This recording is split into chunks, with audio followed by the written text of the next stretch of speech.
Hello. Hello, hello, hello. We are live. We live. We live, guys. We live. Let's go here.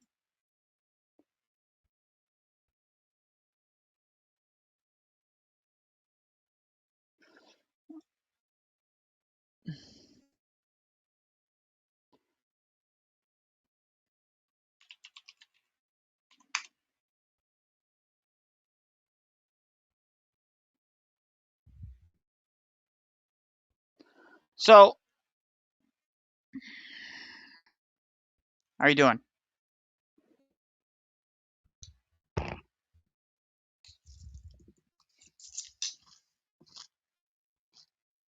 We're gonna be going live, guys. Sorry, I'm hungry, but we're gonna listen to a little bit of this, and then we're gonna get started.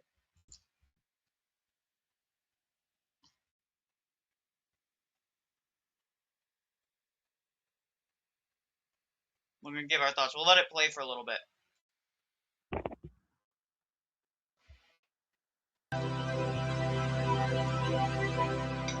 We have Joel. Joel is here from the Think Institute. How are you doing, Joel? I'm doing amazing. Thanks for having me on. Thank you for coming on. I think it's better to speak face to face than to go back and forth on Twitter nonstop. It might be. It might be. I thought our last exchange on Twitter went really well, but I noticed you never finished the conversation. You said, "What'd you say? Co-parter or something?" By the way, I brought my pipe as well. Look at that. Love it. Very nice. I do. Two peas in a pod, you and I. Yeah, right. I've got the real thing, and you've got the fake, which is, maybe. I got the one that's not going to give you mouth cancer. So, I just want to point out right away, Joel never enters any conversation without being smarmy. Immediately, right off the bat, he's very, very smarmy. And I, all respect to Alex, but Alex is way too ironic. That would have already kind of pissed me off the way he entered into the chat.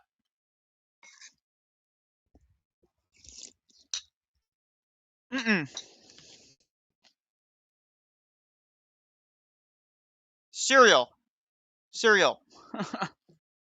Maybe they say pipe smokers live longer, actually. But yeah, I think nicotine has a lot of good health effects.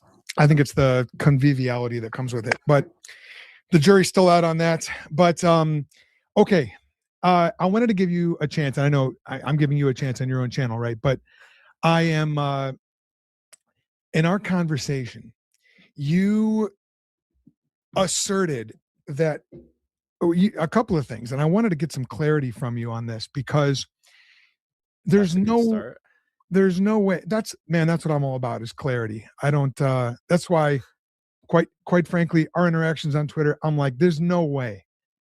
There's just no way that this is really. Let's just say I wanted to talk face to face. I wanted to get some clarity. I'll just put it. I won't say what I was going to say. You had said that the early church, Justin Martyr, for example, promoted. You said that he doubled down when he was accused of. He believed the bread and wine in the Eucharist were the body and blood of Christ. Yes. Right. You said that he doubled down. So I said, yes, I think we spoke past each other a little bit on that, where you thought I was doubling down on cannibalism. I meant that he was doubling down on the real presence doctrine. Yes, right. I get what you meant, but then what I told you is I shared something from his First Apology, chapter 26, where he calls the eating of flesh. So First Apology, who is that to, guys? Right? So when you ask, what is the context of the First Apology? He's talking to a mostly what? Pagan audience or Christians in the pagan world. Believe it or not, pagans committed cannibalism. Right? So this entire concept, this entire idea is incoherent. Because then you have to explain why he seemingly is contradicting himself when he defends partaking in the literal body and blood of Christ, which he does. So you have to explain that. A fabulous and something practice. Hold on. Do you have that in front of you by chance? Hold on. A fabulous and shameful deed. Fabulous meaning like outrageous, not like good, like the way we use it, you know. Yeah. Fabulous and shameful deed. Eating human flesh is a shameful deed. So when I brought that to you and I said, look, this is cannibalism, man. Eating human flesh is cannibalism. You said something which I thought was, well, again, I wanted to get some more clarity on it. You said it doesn't count because it's deified flesh. Well, all right, I'm all done, guys, by the way. So, right away, we see the flaw in his argument. One, even if we, and I think Alex probably was wrong about this, in terms of letting it just be this, you can't just appeal to one person, one section of their writings, and say, this encapsulates their whole view. That's the first thing. The second thing is you have to demonstrate a continuity of belief and a consistency and wide adoption of XYZ belief amongst more than just Justin Martyr. That's the thing. We can demonstrate our belief across the board. We can actually show a consistency in what we believe about the Eucharist across the board. And Joel is playing fast and loose with that, right? He wants to hyperfixate on one aspect of one of the writings of Justin Martyr. He doesn't want to look at the whole. Yes, and I thought that sounds an awful lot. God-man. Right, that sounds an awful lot like Nestorianism to me, where God's where the. What does this guy think Nestorianism is?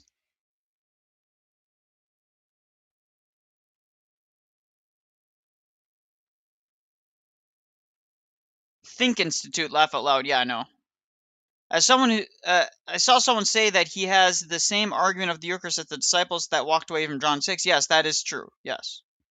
Well, Joel is a restorationist, so he doesn't care about that, Nicholai. Then why does he get to use Justin Martyr, who, by the way, holds to all sorts of views that he doesn't accept either?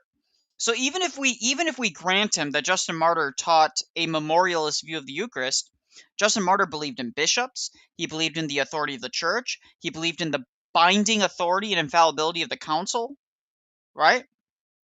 Of the apostles and their successors.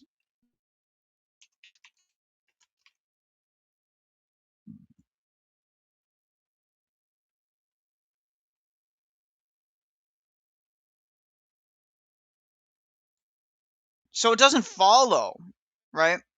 He believed in the authority of the bishops. He believed in an ecclesial authority. Threefold office, the whole works. So you can't get past that. So you don't get to just use one person and say, this encapsulates the whole view. We see this even in the Didache, that they don't hold to his view of baptism either. The Son of God's divine nature is subsuming his human nature. So I thought either there's three options, and these are the three options that I pose to you. But maybe you can find a fourth, and we'll see. But either Justin Martyr is contradicting himself, and he's saying eating flesh, or he's talking to different audiences and emphasizing different things to different audiences. There's number 4 for you right off the bat. Is a fabulous and shameful deed. Oh, but we actually do eat flesh. That'd be a contradiction. Or he's guilty of Nestorianism because he's saying, hey, it's deified flesh. It's the divine nature that swallows up the human flesh, that swallows up the human nature. No. Monophysitism. The attributes are communicated. This is basic Christology. This is basic Christology. Go read the Acts of the Council of Chalcedon. By the way, the same council that Joel would not think is binding. He's like, this is Nestorianism. Why is Nestorianism wrong, Joel? Nestorians use scripture all the time to defend their views.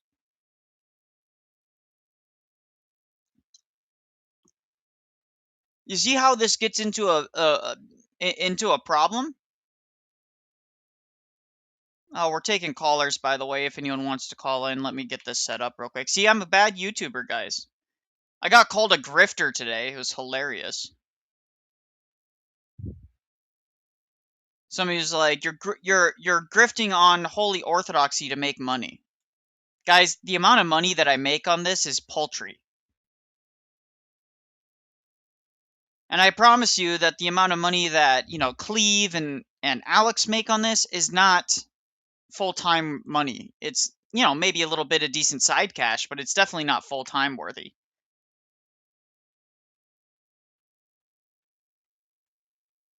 There we go. I pinned the link. Don't worry about it. Griftolai in Korea. I know, right? So he called me a grifter, but here's the funny thing. He calls me a grifter, says that I'm using holy orthodoxy to grift money off people, and I'm just using the faith. And then he has the audacity to end his long diatribe. It was in DMs on X. He's like, he has the audacity to end his long diatribe where he's basically slandering me, attacking me, and all this stuff. And then he says, "God bless you." And I left him a message saying, "Go F yourself." At best, it's hobby money, as somebody said. You know, trust me, it does, like, sometimes the ad revenue can build up a bit and things like that. But guys, if I was really grifting for money, I would be streaming every single day. I'd be nothing I would do, everything I would do would be drama streams, and that's not what I do. 90% of the time, I'm just reviewing debates and giving my takes on it. Yeah, if I wanted to grift, I would go on TikTok and debate Muslims. If I wanted to grift, I'd become an Islamianity grifter apologist, memorize a few key talking points, and dunk on Muslims all day. Like, if I was seriously interested in grifting, I would have multiple channels. I would have a Patreon. I'd have all this stuff. Right? It's ridiculous. But anyways, I'm not going to get into that. Anyways, the point is that it's always the same thing with these guys. Oh, I don't want drama. Meanwhile, all they do is stir up drama. It's hilarious. Which, of course, is a heresy. Or Justin Martyr just didn't hold your view. And he actually does. Or he does hold our view, and you just are misreading him.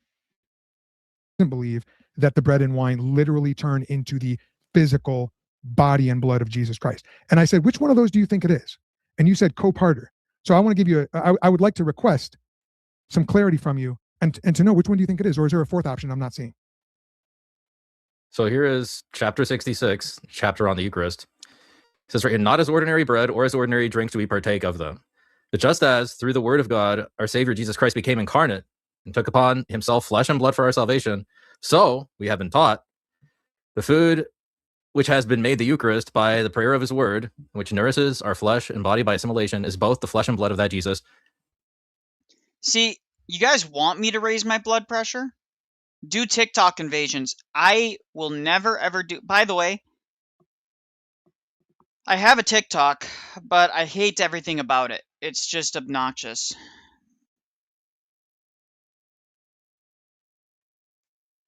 Though I wouldn't be opposed to doing it at some point. Maybe. We'll think about it. Who was made flesh. So in the same way that he's manifest in the incarnation, he's manifest in the Eucharist. That's not Nestorian. That's not monophysitism. No, the same way that he's incarnate. That's not. Right, that's not. So, again, this is St. Justin Martyr. Made the Eucharist by the prayer of his word, and which nourishes our flesh and blood by assimilation, is both the flesh and blood of that of Jesus, who was made flesh. The apostles in their memoirs, which are called the Gospels, have handed down what Jesus ordered them to do. That he took bread and after gave thanks to them and says, "Do this in remembrance of me. This is my body." In the manner he took also the chalice and gave this and said, "This is my blood." And to them only did he give it. The evil demons, in imitation of this, ordered the same thing to be performed in the Mithrak mysteries.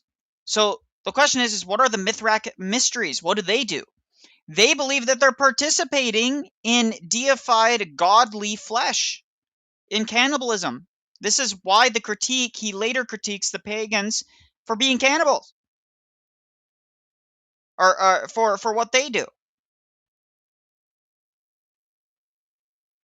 No, but when you said that it's not cannibalism. Oh, I watched your section already, Father Ron. My blood pressure was rising with that because you could tell he was intentionally not using your title. Now, he might not agree with using the title, but if you're going to come on to somebody else's channel and you're going to engage with clergy, it's in my opinion respectful and dutiful to do so. You're more than welcome to hop on, Father Ron, when we go over your section, by the way. But I know it's late for you, so probably not. Because it's deified flesh. That is Nestorianism. Do you see that? It's not Nestorianism. What did Thomas? Yeah. Again, I don't even know how you would respond to that other than saying, how is that Nestorian? You have to explain how it's Nestorian. He just asserts it. He just says, oh, it's a Nestorian.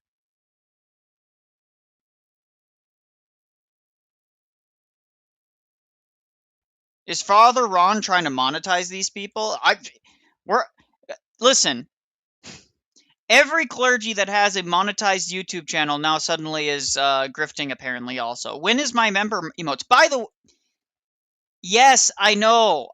Don't, listen, I've been so busy trying to get this AI product and trying to get investment into this, guys. I'm looking for investors. I'm trying to get investors. I'm busy, okay?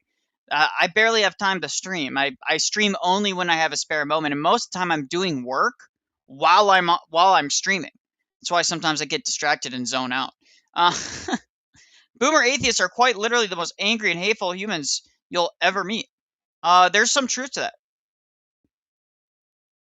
I have a class that I want to record. Thank you, Nicholai. I would like to hear a response because I know that I got a lot of flack on X recently about saying that catechumens are a rank in the church. They are part of the church.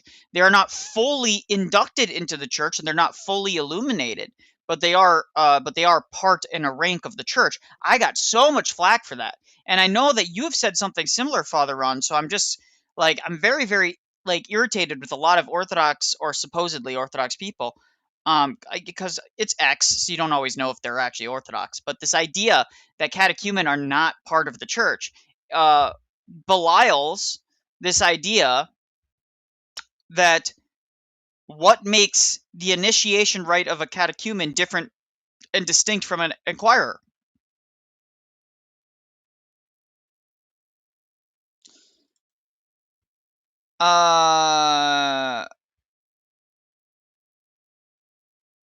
James called the Jesuit priest he debated years back father, but he simply called Father Stephen DeYoung. I know, it's ridiculous.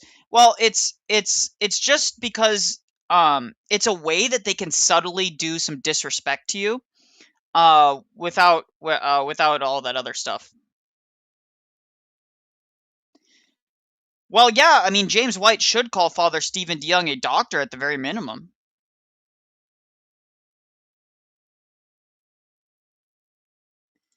But catechumens get a full church funeral. Most jurisdictions do that, yes. I've always considered catechumenate a rank in the church. It is.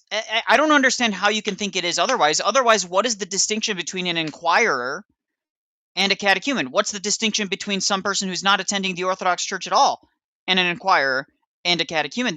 Those are distinctions for a reason. To bow down to is St. Thomas the Apostle, an historian, for bowing down to the deified flesh of Christ. Alex, respectfully, you're completely missing my point.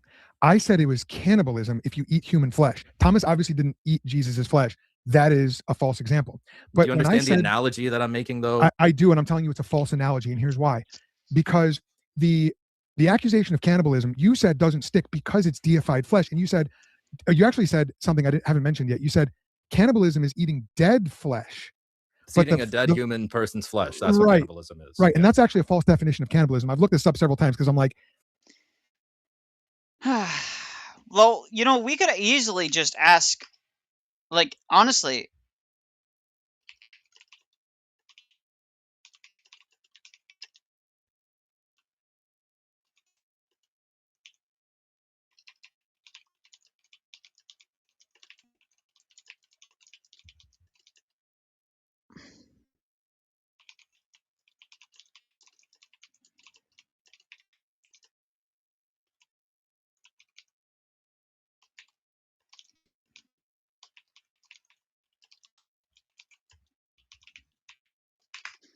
So let's just ask AI.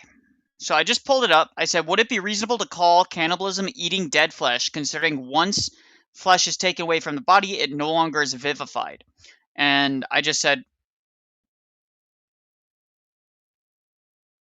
so it says, from an Orthodox Christian perspective, your reasoning touches on a profound truth about the nature of human person, however, blah, blah, blah.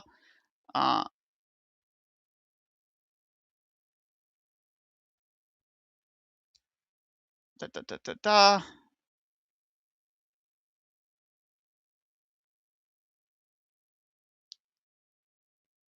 Cannibalism, by definition, involves consuming a dead body. There we go. Even AI understands this better than Joel. So if we read here, it says, living versus dead. In the Eucharist, the flesh is consumed is the risen and glorified Christ who is eternally alive. It is not the flesh of a dead human being. Cannibalism, by definition, involves consuming a dead body. Person versus corporeal. In the Eucharist, the faithful receive the entire person of Christ, his body, blood, soul, and divinity. The act is not about consuming flesh in a material sense, but entering into the mystical, life-giving communion with the living God. Spiritual versus material. Through the mystery of the Eucharist, the faithful participate in the life of Christ. The consumption of Christ's body is a spiritual act that imparts the eternal life, which stands in stark contrast to the physical act of cannibalism. There you go. So even AI can understand this argument better than this guy. Now, again, I don't advocate using AI as an argument, but we got Timothy in chat. But did Alex call him the N-word? Did he call him the N-word? No. I watched it. It was. Did you ever watch my interaction with that? Yeah, I did. Could you understand why I got so upset? It was kind of a pull the ripcord moment, you know. He was like, "Fuck, I can't take it anymore. I'm done." He just like pulled the ripcord, just let it go. This was before I had a channel, to be fair. But Alex was getting quite frustrated with Joel too, because Joel doesn't engage in good faith, in my opinion. He's also rude. Yeah. Father Ron, good night. Have a wonderful. Good night, Father Ron. Silver Olger says the liturgy, but he says at Silver Olger. So what did Silver Olger say? Father Ron, what are the two parts of the liturgy called? He says the liturgy of the catechumen and the liturgy of the faithful. Good point. Gotta run. Again, what do I keep saying? Ask your priest. We have the liturgy of the catechumen for a reason.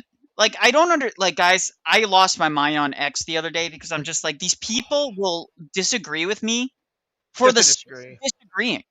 Yeah. Even though I'm totally correct. I think it's more about their hatred of clergy. Well, no, I don't even think it's that. I think that these guys want people to be damned. That's for sure. They literally argue children are damned, and they're like, "Does your priest say that? No. Does your bishop say that? No." Well, why do you say that? In private, I call Alex the N-word all the time. It's okay. Do you know the word? The N-word? Yeah. It's the best word. But no, I was gonna say, like, with not with Joel, but with that, I was like, I keep telling him, just ask your priest. What does he say? Now, I would simply ask the question of, it's so bizarre because I'll be like, oh, it's a violation of this canon or that canon. I said, what was the authority passed on to the apostles to bind and loose? Those who you forgive, I shall forgive, and those who you condemn, I shall condemn. In heaven, are you suggesting that the priest who has the right to bind and loose?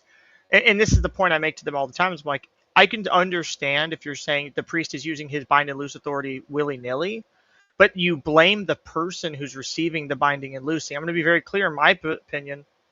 If they bind and loose you, you obey your priest.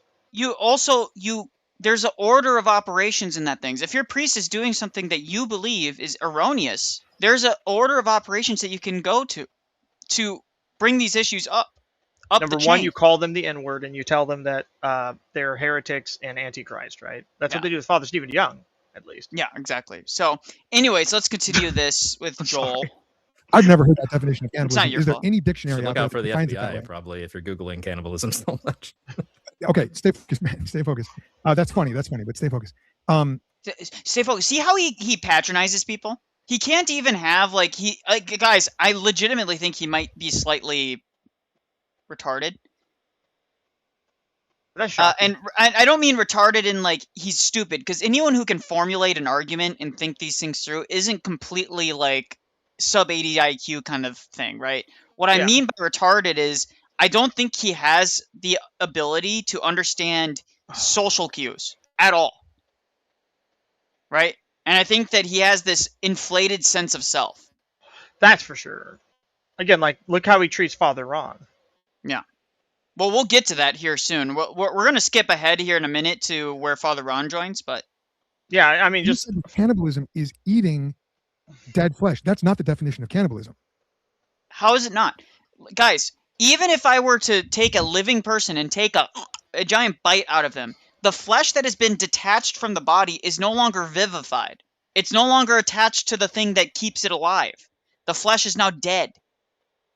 Right? It's Yeah. raw, it's uncooked, it's gross, but it's dead. Right? technically true. So Joel saying stay focused on a different person on the show is crazy. I know he has a habit of getting derailed very easily. I'll give him some points for saying that was funny. It was funny. Is he a diagnosed narcissist? Has he admitted that? It wouldn't surprise me. Most Calvinists are, though, to be fair. Yes. Most Calvinists, and it's that's just cultural. That's cultural. Well, Calvinism is literally, I believe I am saved because God loves me so much. He literally decreed I am saved, but other people aren't. You know, they're Because decreed to hellfire, eternal. So what you're trying to say is, no, it's okay because we're eating live flesh. That's not cannibalism. So I guess you had two arguments. One, it's alive. The flesh of Jesus in the Eucharist is alive. Therefore, we can eat it and it's not cannibalism. Well, we can eat it because it is the living. It's not just. So what he keeps on trying to do is he's trying to make it distinct that the divinity and the humanity are completely separate things within the person of Christ. No, they are commingled. They're the hypostasis. They are unified in the person of Christ. So you're partaking in the divine, the God man. That's the flesh you're partaking of. It's funny too because he keeps saying you're an historian, but he's actually, are you an historian? He's splitting hairs based on a colloquial definition. Yeah, exactly. What actually the definition that matters is how would the ancient peoples have understood what cannibalism is, right? God can gaslight people in Calvinism, and somehow God isn't a liar in their view. Yeah, I know, it's ridiculous. Do people not know me? I feel like I've been on enough. Y'all should know me. Oh, it's probably because I'm Tactical Orthobro on Twitter and I'm constantly telling people they're turds. That would make sense. Okay, that makes sense. Because this has ticked me off because I keep seeing them post things like Nicholai doesn't know this or Nicholai doesn't know that. And I just say, ask your priest, ask your priest, ask your priest, ask your priest. Well, yeah, that's the thing. People can say Nicholai is a joke. He's not good at arguing. He's a terrible apologist. Blah blah. First off, I've never even claimed to be an apologist. I do reviews of other apologists, guys. I've never gone out of my way to do apologetics work. When have I done apologetics work other than, hey, guys, call in and we can have a discussion? That's not really an apologetics. Like, if I was going on TikTok and had thousands of people and I was expositing the faith and teaching, you might have an argument. But guys, I'm sitting here on my channel doing reviews and then getting people's having like panel call-ins where we discuss it. It's not exactly the same thing. Now, that being said, if you want to call me an apologist, that's fine. I guess in some ways I do apologetics work, but it's such a silly critique. Such a silly critique. And like I said, listen, if you're gonna accuse me of certain things, the least thing that you can accuse me of is being an effective grifter on the faith, because I'm not very that great at it. Not even making money is terrible. Help me, please. Yeah, I mean, oh yeah, it's so frustrating, guys. I can't even grift properly. Like, I should be shilling my business and the fact that we're seeking investment into our AI product every single stream. Do I do that to you guys? No. Right? Like, again, these people are just turds. That's number one. And then number two, you said it was deified flesh. Yes. Which, if it being deified makes it okay to eat human flesh, and it's not cannibalism. That's not okay. It's not merely the fact that it's deified that makes it okay. It's that it is the flesh of the eternal unbegotten Son of God. Right? It's the second person of the Trinity. It's not good enough to simply be deified flesh, because otherwise any saint we could consume their flesh. But that doesn't work because saints are deified in Christ, right? So Joel is already making a category error again. So notice how every time there's a response, more category errors, more category errors, more category errors. Do you think he can help it? I don't know. I don't think so. Me neither. The Thinking Institute crashed out.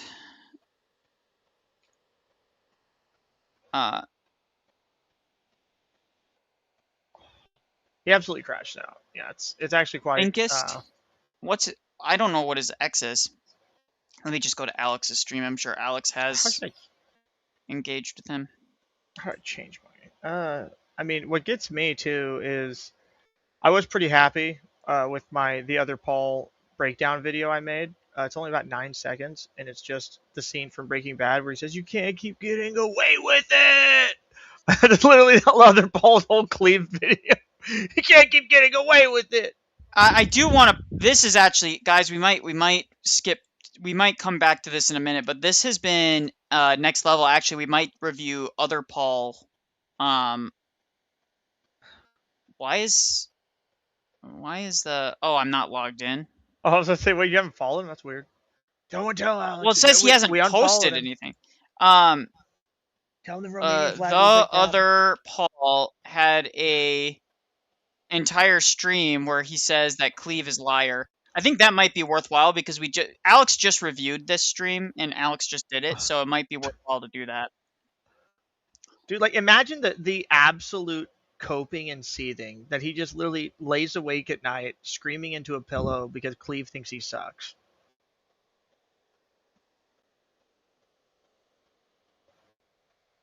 Well, it's just like these guys are insufferable. I mean, look at these posts that they keep on doing. So all Cleve does is says, why are you guys so obsessed with me, right? So let's look right here. Do you guys see that? Yeah, you do. Okay.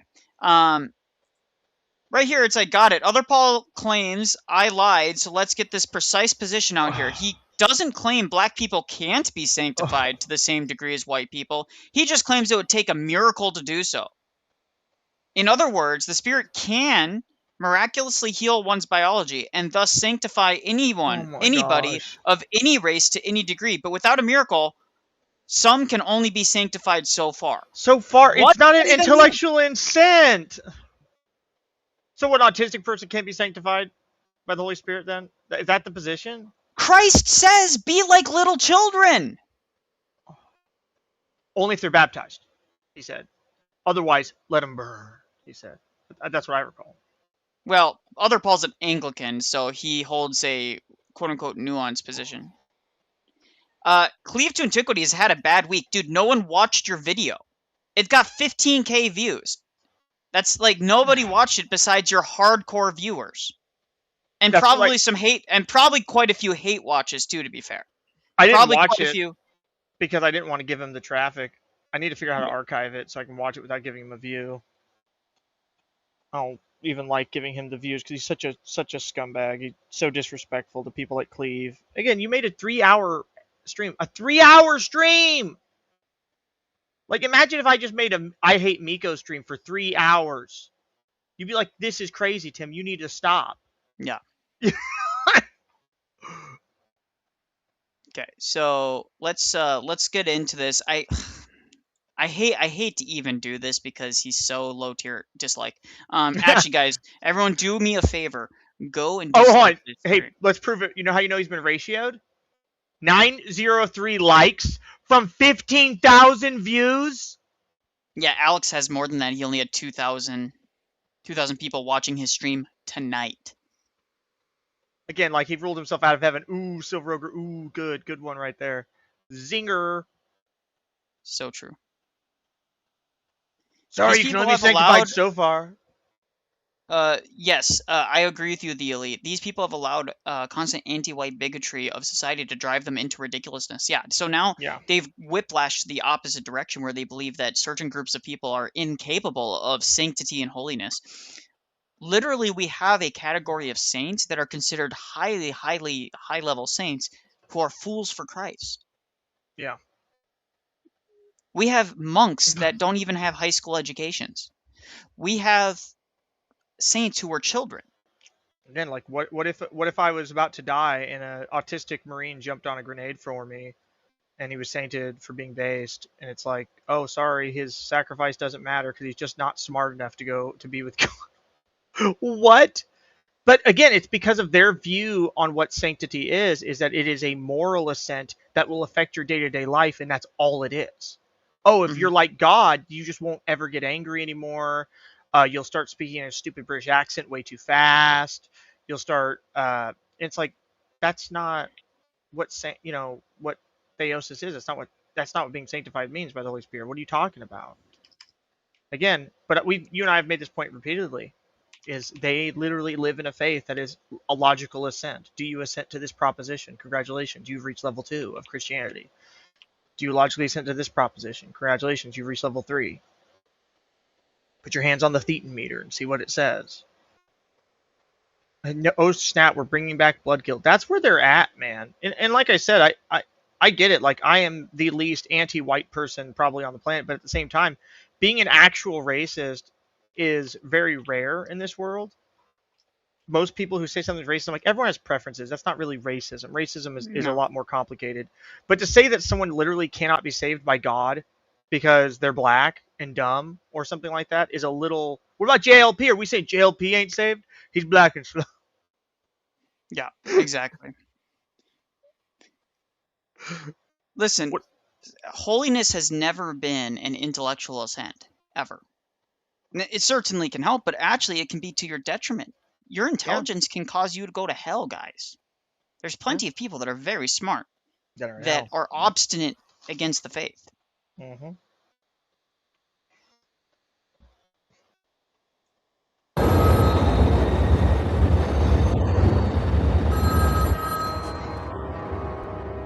He's trying to meme, dude.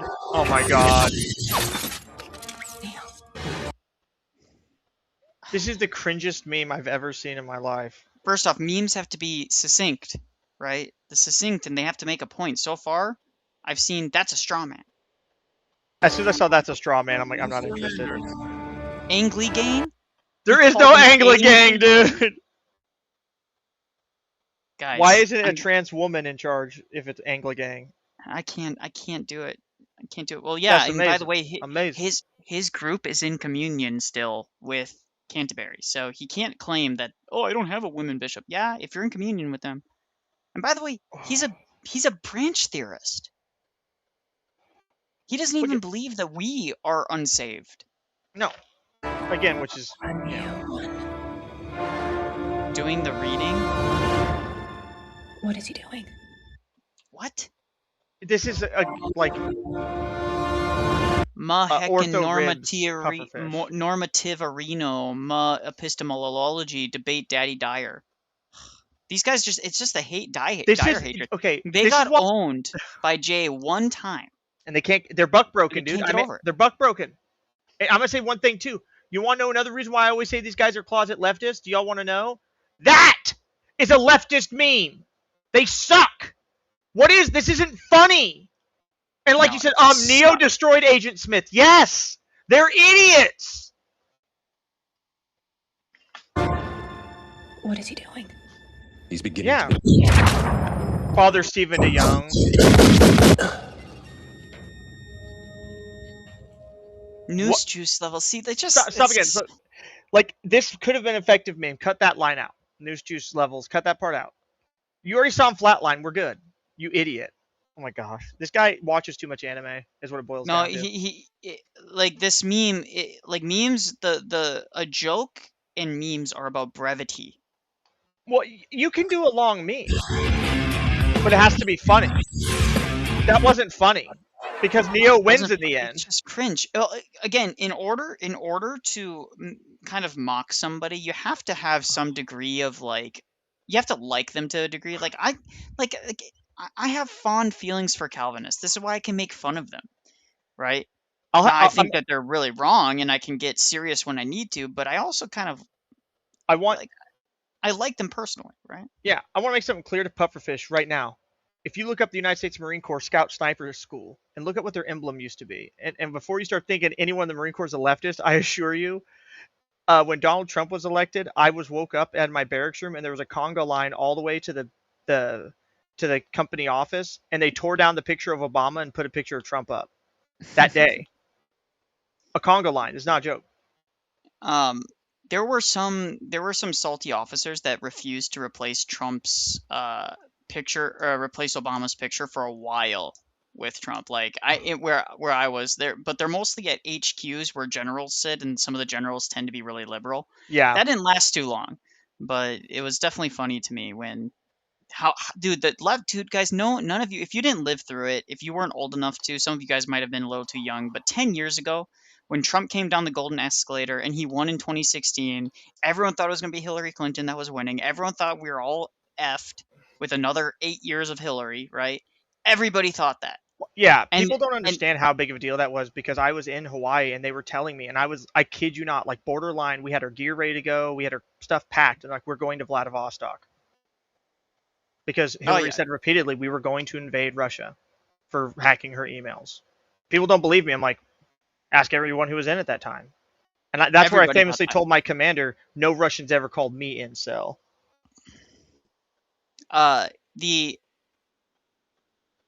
Yeah, when he came down and he won, that was, and first off, by the way, I just want to point out, I was in basic military training at the time that he came down the golden escalator. I wasn't in basic military training. I was in tech school for the Air Force. He came down that golden escalator and everybody was talking about it and saying, "Oh, it's such a joke. It's like, I prefer Cruz, or I prefer this guy." And everyone was talking about the primaries and saying Trump was just kind of like, he's just a flash in the pan. I called my parents and said Trump is going to win the primary and he's going to win the presidency. I told him immediately that day. My parents didn't believe me. They're like, I don't know about that. Like, he seems kind of like clownish. I'm like, no, listen to the substance of his speech, not the bombasticness. Ignore the bombasticness. Look at the policies he's advocating for. Those are popular policies. He's going to win. Well, as long as he stays focused. And he did. And he ended up just destroying. And no one talks about it, and Blake kind of brought it up, wasn't entirely. He didn't just campaign in the right states. He campaigned in all states. Trump did not just campaign in one or two states. Trump was unique in that he was doing rallies in New York, California, in San Diego, Los Angeles. Trump did not care. Trump went everywhere. He rallied everywhere because he likes the attention, because he's just that kind of guy. Like, well, he should this midterms, he should be doing rallies in blue states. He shouldn't, like, red states are a given. Like, you're going to win those red states. Well, he needs to surge into the purple and blue states, in my opinion. Pennsylvania was not a red state. It was a blue state. It wasn't even considered possible to flip. And Trump smashed Pennsylvania. It was crazy. Yeah. Well, again, I'll just say this. Guys, we'll just say Trump, 3 times he won, but, not stealing an election. But. And I'm just going to say this real quick, because we're going to get back on subject, but I'll say this to the chat, because everyone's like, oh, what about Israel? What about this? Look, guys, I know you expected him to immediately remilitarize the Rhineland. I know you expected him to invade Czechoslovakia to take their gold and invade Poland to retake East Prussia. It was never going to happen. He's always been pro-Israel. Guys, since 2016, he's been pro-Israel. The Abraham Accords happened in 2017, 2018. But to be clear, Democrats are not anti-Israel. People always say that. I'm like, no, Democrats are pro-Israel too. It's like one of the only things Republicans and Democrats agree on. There's one or two crazy people in the Senate and House who are like, oh, I hate Israel. But that's just because, but they don't hate Israel for the right reasons. No, they hate Israel for Palestine and like minority rights and trans rights and stuff like that. Like, they're stupid. Yeah. Even though Israel supports all that. Anyways, let's continue. Yeah.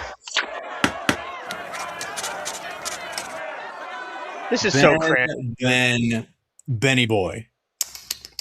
You have made a big mistake, buddy. I can't take it, dude. He looks like probably acquainted with my new direction on the channel, specifically focused on responding to the Ortho-Bro sect of Eastern apologists, as well as other more good faith, intellectually minded Easterners. There was my big video on the Orthodox Avengers. There was my debate with Alex Sorin. Yeah, it was horrible. We reviewed it. It was absolutely horrendous. Your debate with Alex, you got completely curb stomped. You said that you can honor demons, but you can't honor angels or saints. And he also argued the dishonor passes. Yes. But not the honor. And that's the same thing Samuel Farag. But at least Samuel Farag was professional and nice the whole time. I'm gonna give Samuel. I'll give him that one credit. He's kind of mean behind, like in the sense of he's rude about orthodoxy, but he was never mean to Alex, and he was professional the whole time. I'll give. I just want to give credit where some credit's due, and he did admit he didn't know something. He did His admit. shirt- He goes, This shirt is like 2 sizes too small for him. dude, he's probably gained 80 pounds. Dude, he's been stress eating because Cleave to Antiquity Buck broke him with Jay Dyer. Dude, like, no, but he's been like this for a while, but he's like, guys, skip to when the you see- interesting points, Blake. What interesting points? He's a moron. yeah. Well, you see these lines, guys, right here? Yeah, that's because his shirt Those are stretched tight. they're stretched too tight. Your shirt Yeah. should be semi-loose on you guys. You As, shouldn't. as someone else who is on medication that makes me gain weight, I gained 40 pounds in a month on my medication when I was first prescribed. Okay, so I'm not gonna spend time judging him too harshly, but I'll say this. Also know that you're kind of fat, and look at yourself in the mirror and say, does this look like someone who's like gonna mog on Cleave to Antiquity? No. I also want to point. Didn't someone say they'd retire off Twitter if one of us could bench 305? I'm pretty sure Cleave could probably bench 305. Cleve said he could. I'm not saying Cleve's in good shape, dude. Cleve Or said Ubi he Petra. could. Get Ubi to do it. I'm pretty sure Ubi Petra's could clear bench to 305. If I Why is he went wearing a back bra? to the That's a good gym- question. If I went back to the gym, I probably could work my way up, but it wouldn't be in 6 months because 305, my bad shoulder and everything else. But I'm in decent shape too. Like, I'm no slouch when it comes to that, guys. There's a reason you see this jawline. There's a reason you don't see some flabby nonsense going on right there. He's making fun of me.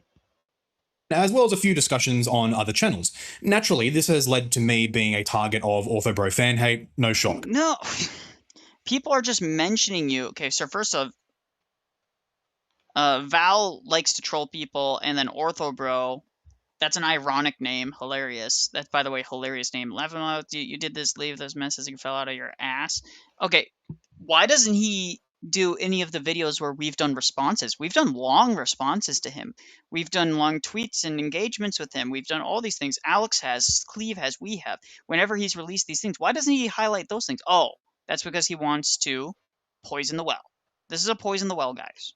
As well as some blunt responses by their bigger So I'm going to say, because someone asked about my max in the gym, because I'm just being honest, guys, like my pull-ups and my push-ups and my bench press are awful. Even when I was in great shape, I could only get like 280.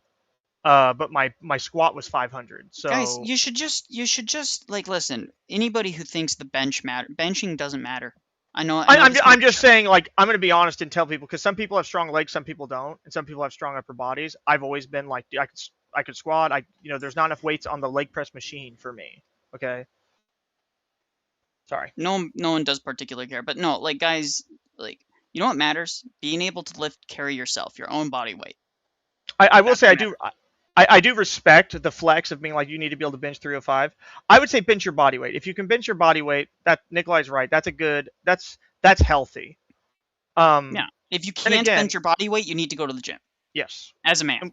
And again, I don't think there's anything wrong with bullying people about that. Like, I don't know if you remember famously when iDubbbz got told, I could show you my legs. I'm not going to, but they're thick, dude. They're like tree trunks. That's why I could hike in the military. I could also run 3 miles in. Yeah, guys, my grandfather, who is in his 80s, he couldn't bench anything. But you want to know what? If you shook his hand, you'd break your hand. Oh yeah, right? Especially farm like strength. The hand strength is crazy, and that's, by the way, the number one test of longevity in life is hand strength. Grip strength. Mm-hmm. Yep. I want to react to something he said. Ain't a Whopper, your point. Volpez says Jake the Rattlesnake, mirror check. Cleve can pull over 500, can't he? I doubt it. Paul could do half that. Sorry, I wanted to figure out other Paul. There was something in there that was actually interesting. The Orthodox burden. Here we got Need God. We do not need God. Do not say that about Volpez. I love Volpez. He's a great guy. Anyways, yeah, because you'll have to carry something. Exactly, Dustin. Sorry, I'll think about it. Normally, someone in my position would be pressured to back out due to the hate storm that responding to these apologists regularly attracts, and many people have backed out for the. See, this is just he's quantifying this, and he's prepping. This is called prepping, guys. He's prepping his audience to not actually engage with anything that is said in the comments. Again, like, see, like he's prepping all of this, right? Yeah. Ben was friendlier before he became OrthoBro. I'm gonna be honest, guys, too, as far as like the deads and squats matter more. It doesn't matter. Just go to the gym and work out and get stronger. You know, think about like your minimums and maximums and stuff. Everyone's body's different. Your test levels are naturally different. Dude, Some like people these guys build are just muscle dishonest. faster. For Some a people person don't. who converted because of his bosom burned, Ben really does see himself as a theological giant, huh? No, not really. It He's was, actually been quite quiet about theology, and this is the thing that's funny. but he had He, Father Ron on his show, and Father Ron and him said they disagree with someone. well, Father, but I want to I'm point pointing out, out like people act like he's. Father Peter Hears had an entire hour-long discussion, and they talked about not just he had these feelings and that made him explore it more. The things that sealed the deal for him, converting, were theological. And he's gone over that numerous times over the last few months. Why is it that the only thing they can say about Cleve is this low-tier slot? For those reasons. Unfortunately for I them, cannot Paul wait decided to until cross he's cleared to Australian do with debates. Aleppo and create me. One of these big apologists who's He's not funny. is Cleave to Antiquity, a of Mongol bonuses. So it is first necessary to understand what kind of apologist we are dealing with here. Ben isn't just an apologist. He's not even just an Eastern Orthodox apologist. He is a member of a clique, often called the Ortho Bros or the Dyerites after their now retired leader, Jay Dyer. Minor He's back, moron. Oh my god. Minor correction. here, as I was editing this video, Jay decided to come out of retirement, and not only that, but to frame it as actually this was some epic troll 4D underwater backgammon move where he lured a bunch of evangelical apologists to challenge him to debate because they thought he'd be actually retiring and so he wouldn't respond. But now, oh, surprise, I'll actually debate you guys now. So yeah, epic. Are you? He's just naming memes and he doesn't understand. It's not funny, dude. Late epic troll. What year is this, dude? Chungus move, I guess. Big Chungus. Wow. So defending his retirement move, and he just kind of lied to them as well. But yep, whatever. Just give it. It's not lie if it's in, like, listen. That's like saying it's a lie to trick your enemy into making a mistake. Lie is about intentionality. His intention is to show these people, reveal their true color, make them go mask off. And this is something I want to say about Cleve as well, is with people, like, you can never separate yourself from who you were before. I'll always be a Marine. It's who I am. You know what I mean? So as Cleve is an example, him being a pastor before isn't a bad thing. He's obviously, he loves people. And he talks to people who are struggling with the faith and explains how he went through it. And it's something Orthodoxy needs, and it's something that Orthodoxy doesn't have enough of, is people reaching out to each other and explaining their journey. That's where, remember Base Boomer, the Ortho Boomer, when he told him, hey, I was an independent fundamentalist Baptist my whole life, and I struggled with this stuff a lot. I ultimately came to this conclusion. I get that it's hard. That stuff matters. And Cleve doing that is not, he's not disobeying his priest. He's just spreading orthodoxy. He's not even telling them what to believe or why. He's telling them to believe in the church, which I'm sure is a position we should apparently all agree on. There's a reason, guys, overwhelmingly, almost all of Cleve's times that he's been apologetic, you could maybe say, was when he had clergy on or other apologists on. Or he's literally quoting them. Yeah. Even note, I'm aware of that change. This is a particular group of Eastern apologists who specialize in aggressive debating against all sorts of opponents: atheists, Muslims, Romanists, Protestants, and more.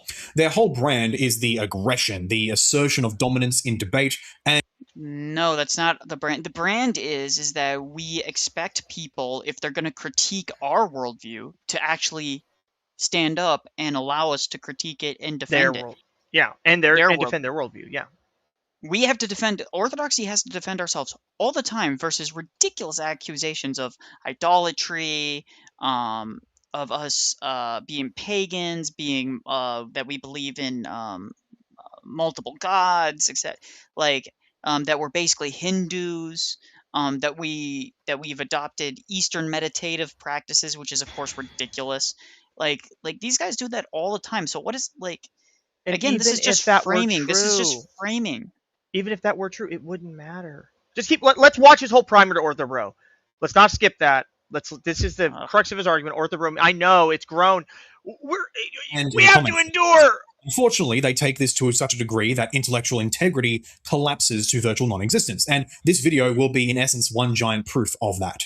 They will employ any number of dishonest tactics in order to make the crowd perceive that they are the winners and their opponents are the losers. So the crowd, they don't have the intellectual rigor to realize that these are tricks. They're being tricked into thinking that they won. Guys, trust me, I'm actually the winner. I didn't Yeah, lose against trust me, Alex bro. Lauren. I'm the winner. Here, I'll explain to you how they use dirty tricks that you're just too stupid to realize that they're being used. That's what he's doing. I You want guys to point notice out that? too. Let's compare two people, and I hate to defend Jake the Muslim metaphysician, but Jake the Muslim metaphysician will still say that Jay was the best Christian debater, and that I beat him, but it was a good debate. How hard is that to say? Hey guys, it was a good debate. I won though, but I appreciate it was a good debate. If you're gonna lie to my face and tell me Alex didn't do a good job, okay, dude.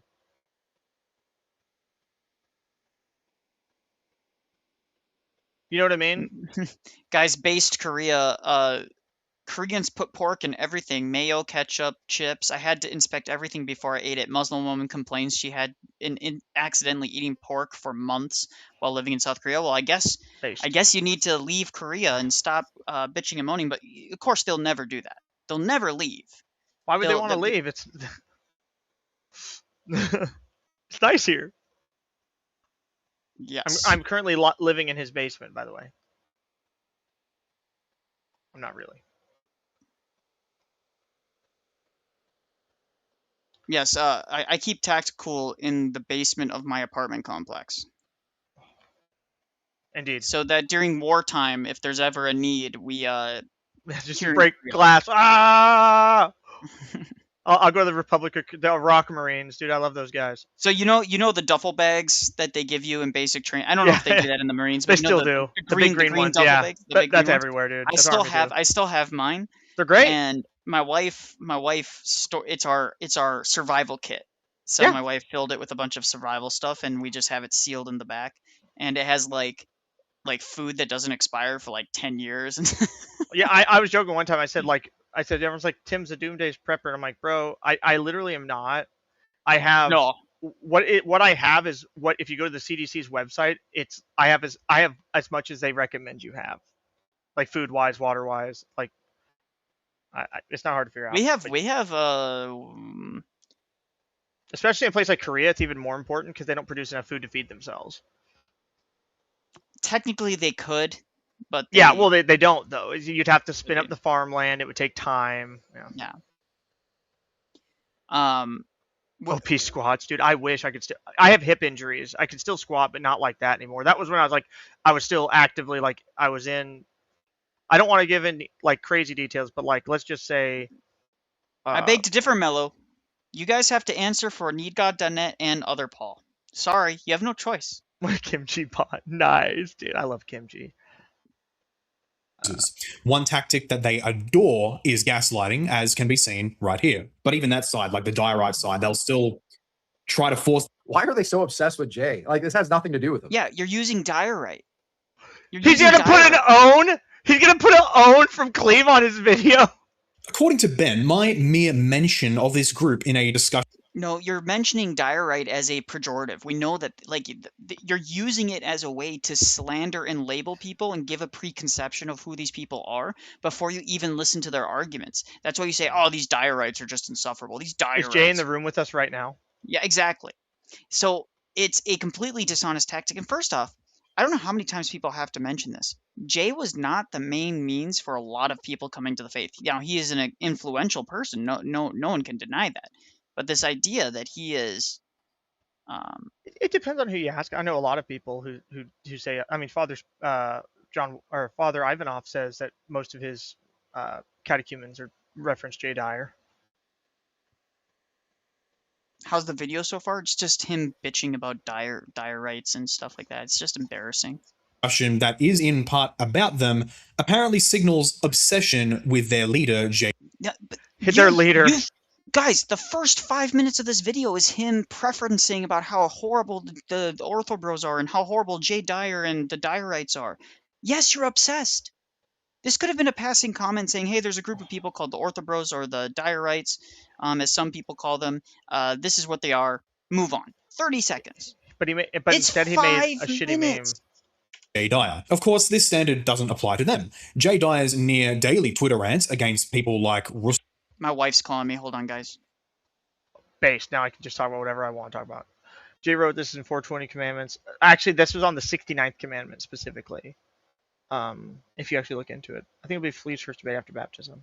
Jay's the main machine. That's true. The OP is claiming we gaslight as he gaslights about winning debates he lost.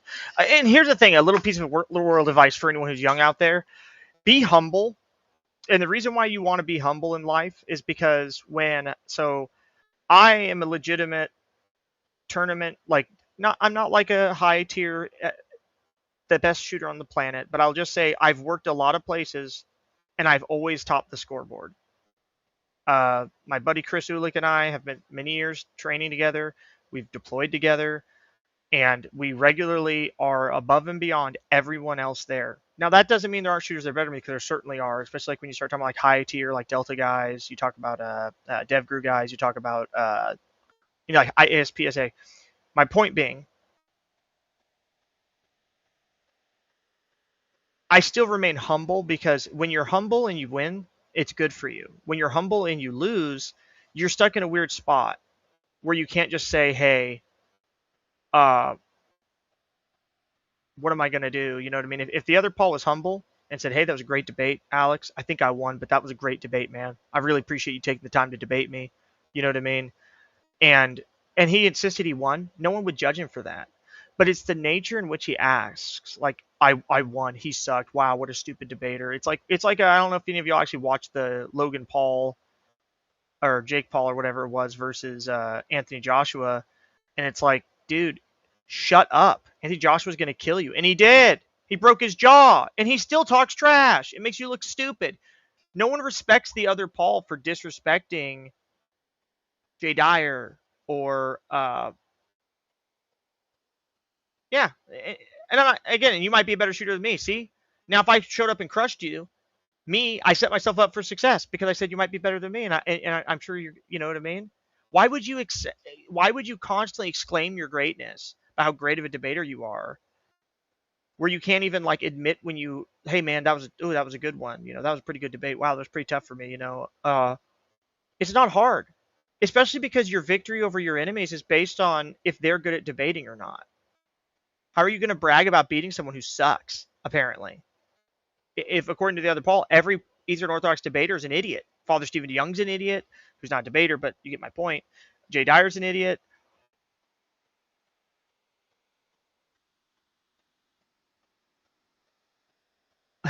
But you get my point.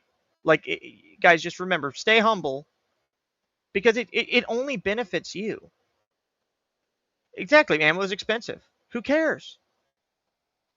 And people get mad. I'll never forget. I used to have a group of guys I shot with, and my buddy Chris Ulick's wife came out with us, and she beat their scores, and it was me and him and her in the top 3 of like the 20 guys we were with, and they told us to stop coming because they were mad that we beat them so bad. And we weren't even mean about it. We were just like, that's fine. We practice a lot. Like, dude, my buddy Red and I used to literally go, every week, would just go buy a brick of 9mm and just shoot pistol all day. It was awesome. It was a print out smart on Father Stephen. And that's the thing too. Have some humble. Like, how hard is it to say, hey man, I disagree with Father Stephen Young on this one. He's a really smart guy, but I don't think he's got the right take on this. Wow. Now you're showing that you have some respect for him, but you're saying, I think I got it. You know, I think if I disagree with Father Stephen Young on his opinion on like the Roman Empire, for instance. I disagree with some people on their depiction of Charlemagne or the Teutonic Order.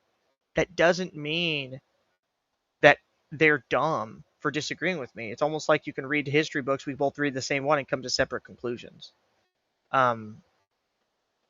It's hit the other Snorlax. He's getting to be that way. He's turning like Eric Ibarra's losing weight, and the other Paul is taking his weight on. And I say that out of love because weight gain can sneak up on you.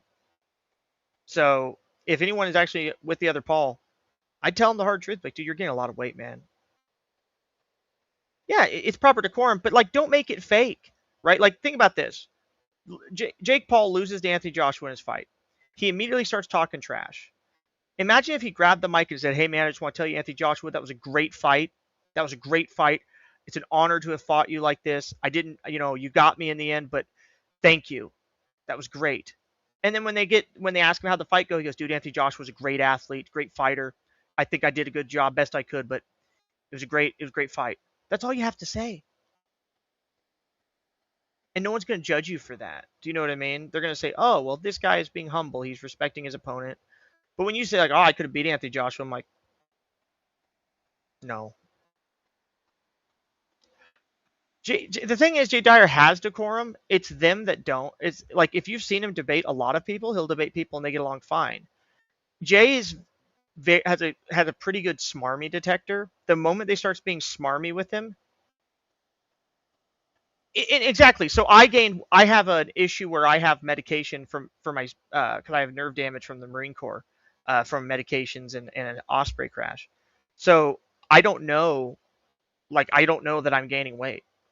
So I'll just be like 220 one day and then like 260 in a month. And I'm like, what the hell happened to me? And no one tells me, and I don't even notice until I'm trying to put pants on. I'm like, wait a minute, these don't fit no mo. So it's like, I get it.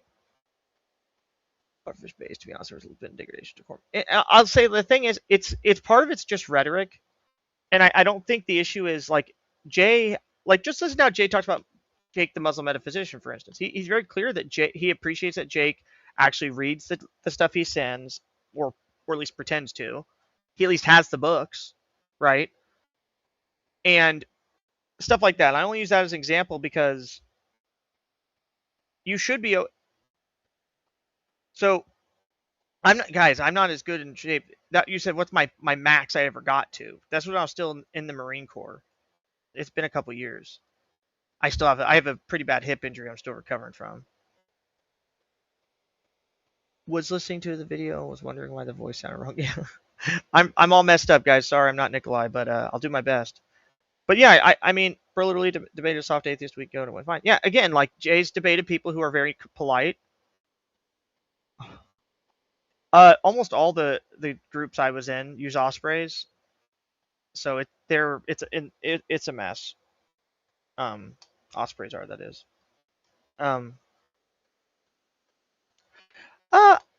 I have decorum. I get mad at people, but I don't think that you being unwilling to take criticism is not my fault. You know, part of it is like,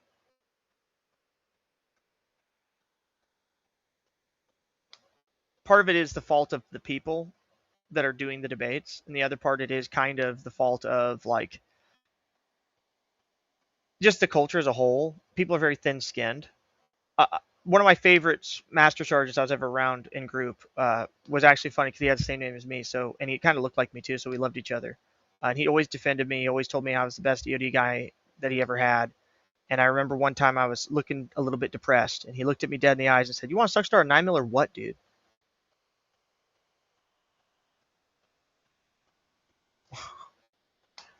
You want to suck star 9mm or what? And do you think I was like, oh, he wants me to kill him? No, I thought, hey, he's messing with me because he loves me, right? He cares about me. When I gained a little weight when they put me on the meds and I lost a bunch of it, he was the first one to say, man, you're looking good. I'm 34, Ars Master. I know I don't look like it. I look like I'm 15. Yeah, 5-minute clip from a 4-hour stream and call it a day. Again, like the guy's been, and he's being trolled. He's being antagonized. And I don't drink Volpez, and that's partially why. Because I don't want to get into DUIs. 5-minute clip. Yeah, I mean, this is a big stream for Nicholai. Yeah, it's pretty good. Don't expect my decorum in Walmart. Again, so, even in Walmart, like, I'll be honest, like, my wife, I wish. She was she's a firebrand, guys. She was defending me. She's like, how dare that guy disrespect you? Because it's about some other thing. She's like, how dare he do that? And just was like ranting and raving to me. So it's always appreciated to have a wife who doesn't tolerate that kind of stuff. So anyways, guys, let's continue with this. And God logic were not obsessions, not at all. They were just business as usual. Likewise, Ben and all. You're not allowed to disagree with anyone. You're not. So Jay's not allowed to disagree with these churchless apologetics, which is exactly the reason that Jay is focusing on God logic. The reason he's focusing on that is because he's trying to point out that these guys are offering churchless apologetics. Tell me, Other Paul, do you think it's acceptable that God logic sends prospective Christians to rabbinic Judaist messianic Jews? Do you think it's acceptable that he does that, Other Paul? I Right? think it's a totally great idea. I think that people should send more people to I get just want to point. circumcised. We do. Dutch is here with a plan. Operator Dutch. Operator Dutch. Welcome into We're gonna the. plan, John. What's the Gentlemen. plan? This other Paul guy's weird and I don't know. He's gay. We know he's gay. I It's okay. saw Cleve's live stream. I was listening to it, and it was pretty cringe what Hypocrite was saying. Again, like, and this is what I'm trying to say too. Like with the other Paul is an example. Like, let's say he did this stream and he said, "Yeah, I have a lot of respect for Cleve to Antiquity. I dislike some of the stuff he says. I wish he wouldn't be disrespectful to me. He's a pretty intelligent guy. He's still a catechumen. Blah blah blah." I'm like, who cares? And no one would think less of him. But he comes out swinging like he's so much better than this dude. I'm like, again, you look really stupid because everyone looks at you and goes, "You are a Smarmy. fat loser. You are a fat loser," and no one respects you. And the fact that you think you're so much better, I'm actually, believe it or not, I'm in a really good OCA church. I live in the middle of nowhere, guys. There's only one parish for me. Yeah. Within 2 So hours. this is guys. This is really where we're at with these people. Is that listen? Myself, Alex Soren, Cleve, Jay, many clergy have offered. There's been clergy who have offered to have discussions and debates with these people, and they all scurry away. They all do it. Father Ivanov has had 2 different debates with Baptists / discussions with Baptists and evangelicals of various degrees. Where you don't see these guys complaining that Father Ivanov, who uses all the same rhetoric we do, by the way, And he's Father OCA. Ivanov, yeah, and Father Ivanov uses all the same arguments we do. Mhm. Right? He might be a little bit more irenic about it. It's kind of. You should have seen his face when the guy said about the sequence of the Blessed Virgin. There is no prayer in the Orthodox Church called the sequence. He was mad.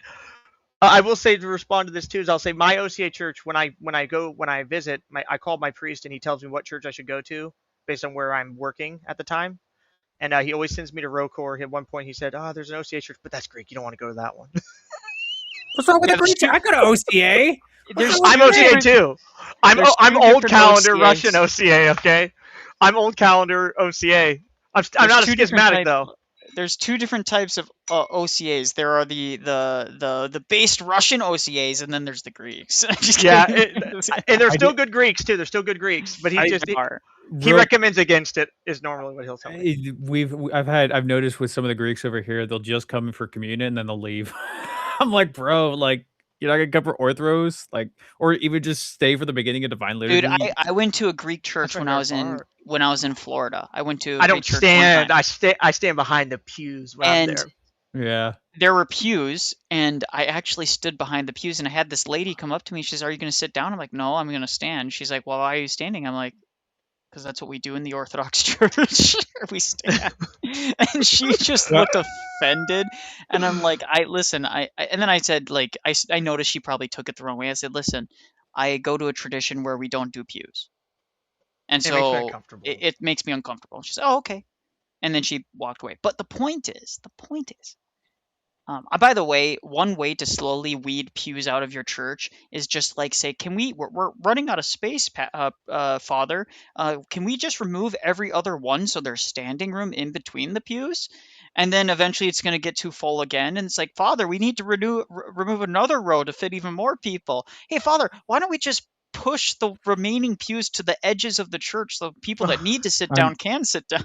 Unfortunately, in terms of our church, is all that our sister church, which is Antiochian, then the Rocor that's down south, another 15 minutes. Although they are full, we're still not completely full. So we're almost there, but I've read bits of Rostov. I can't speak today. That's not unusual. Rostov Seth. I believe I've read some of him, but it's been years, guys. You guys remember, guys, I'm 32. It's been a long time since I went to college. You're a year older than me. It's been a long time. Yeah, college was a long time ago for me. I don't think it was Sam Farrig that Father Jonathan. I thought Father Jonathan debated. He deleted some Baptist, bro. It was the Baptist guy who's like, who literally left the stream whenever he realized that the sequence was not a prayer in the Orthodox Church. I'm inquiring into Rokor, Romanian, or You should go to Anti-Nicene Christianity's Roblox church. Antiochianini. Cringe, Timothy. Antiochian. Cringe. It's cringe. It's Antiochian. gay. But it's cringe. It's the worst. Rokor. I would say the Romanians are a sleeper, but not the Romanians under. There's two different Romanians. There's the Romanian churches that are Matt Powell, under the that's OCA, the one, yeah. and then there's Matt Powell. Oh my gosh, that was the one that Father Ivanov debated. It was the most savage debate ever. He crashed. He left. I don't even blame him, dude. I'd have left too. I've been dumb. Like, I'm get me off this show. Father Ivanov had just brutalized me in public. Finish him. But notice how.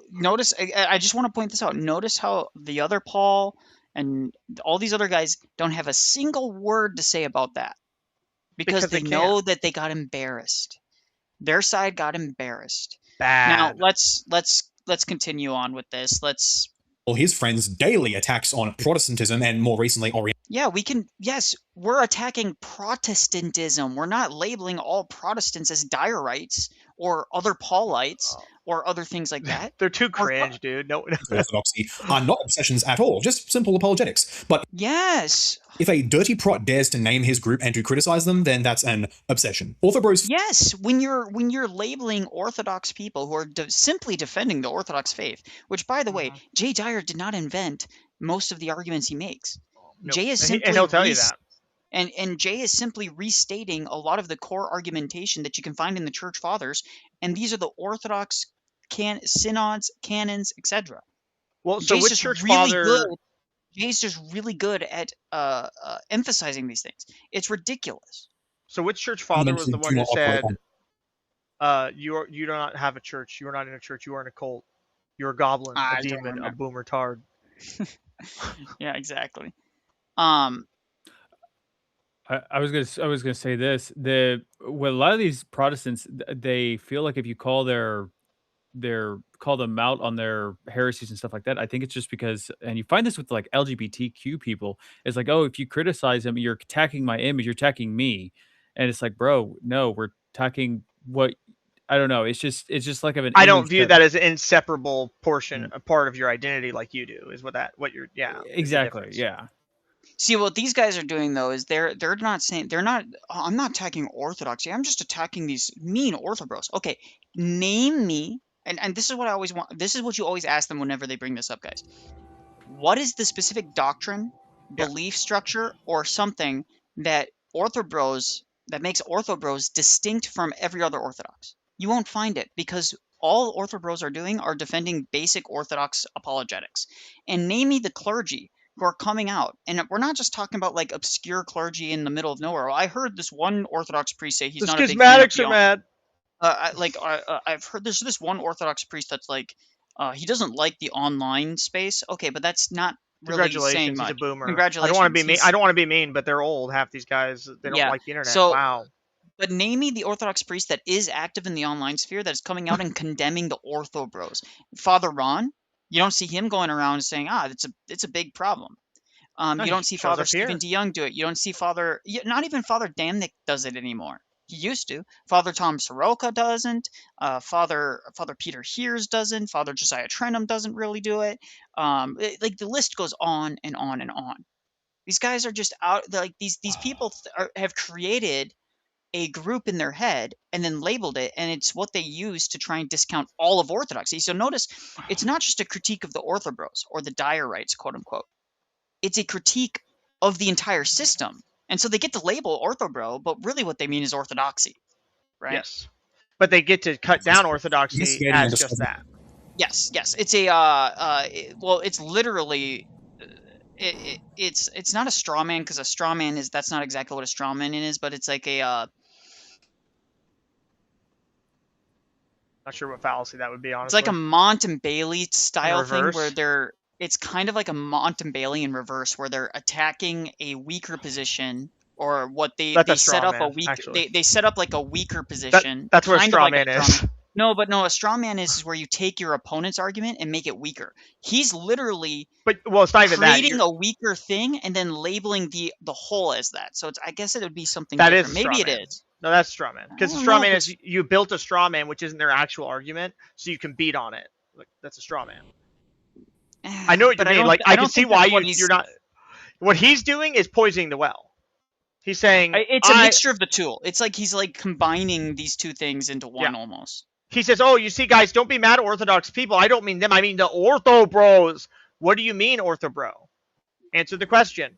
What is an Ortho Bro? What counts as an Ortho Bro?" And they'll go, "Well, you know what it means." No, I don't. What does it mean? And they'll go, "Well, you know." Yeah. Bring the Look truth at JP on and that Mahler. is the secondary concern. While I do not doubt that many of them believe that this is actually their central concern, the evidence shows that they are just lying to themselves. As their own actions demonstrate, the appearance of winning in the eyes of the masses is their top priority. Cultivating virtue is even lower on their list of priorities. You see, he can read minds. He just knows what all of us Orthodox are doing, and quote unquote Orthobros. He knows that none of us. By the way, I just want to point this out: becoming Orthodox is not easy. Dutch can probably confirm this. Orthocool can confirm this. I can. It is not easy. It is a long, grueling, difficult process. There's a Catholic church, a Lutheran I'm church. still trying to get talks with my church father on becoming catechumen. He's just been out of town, so I'm still technically an acquirer, but I've been going to divine liturgy for like the past 2 He's months. not a member of the church. He's going to hell. You heard it first. Miko said so. Miko said so. So no, but operating. By the way, so congratulations. So Mixty is every there's everyone who follows Jay Dyer, Alex Horn is cleave. Is that what is that your definition of what a orthobro is? I think it's anybody who would debate them. I think that would be their definition. Yeah. But anyways, let's continue. Such that any call out of immoral behavior on their part is met with claims of piety signaling or pearl clutching. Not to, of course, say that such instances of piety signaling and pearl clutching don't exist. They just seem to ascribe every criticism of their behavior as that they could not possibly be in the wrong. So that is the essential context going into it. That's what they said, huh?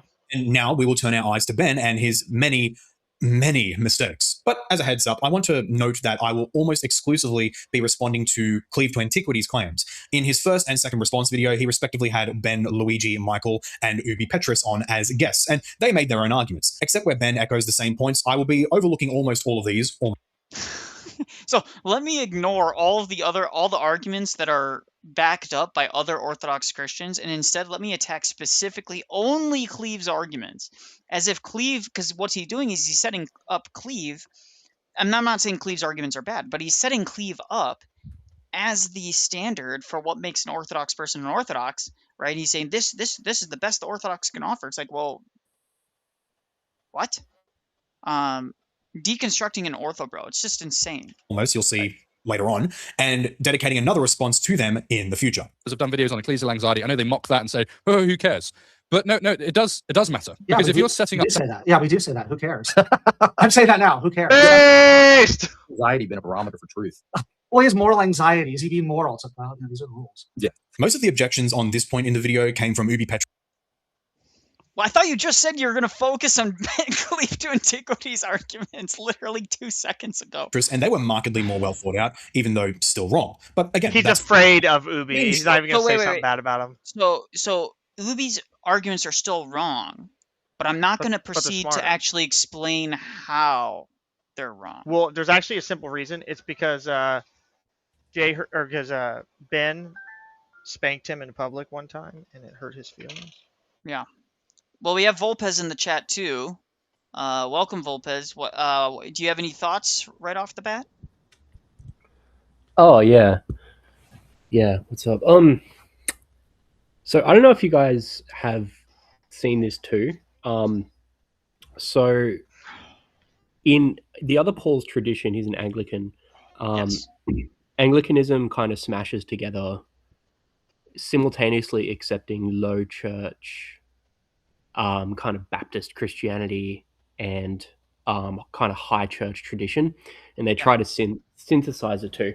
But what I've found across board with low church Protestants, and let's be real, like they make up a vast majority of Protestantism, and they make up a vast majority of of Anglicanism as a lower church Baptist side. I think in terms of worship and how their teaching and services play out, they're Trinitarian in name only. Yeah, I'd agree with that. In that their creeds and their websites will say, we believe in the Trinity, just like was declared at Nicaea, all that stuff. But that's just that's just lip service. The rule of the church is, lex orandi, lex credendi, that our prayers are our theology. And when you're actually involved in these low church settings, I used to come from that background. The Trinity's really never mentioned at all. No. They don't pray in the name of the Trinity. They don't say in the name of the Father, Son, and the Holy Spirit. That saying rarely comes up, if ever. And they've stripped all of that out over since the 70s in particular. They've stripped out all that language from their liturgy. Yeah, and I think what annoys me about the other Paul's take is like he kind of knows that. Like he knows that Anglicans and low church Baptist Anglicans are like this in reality.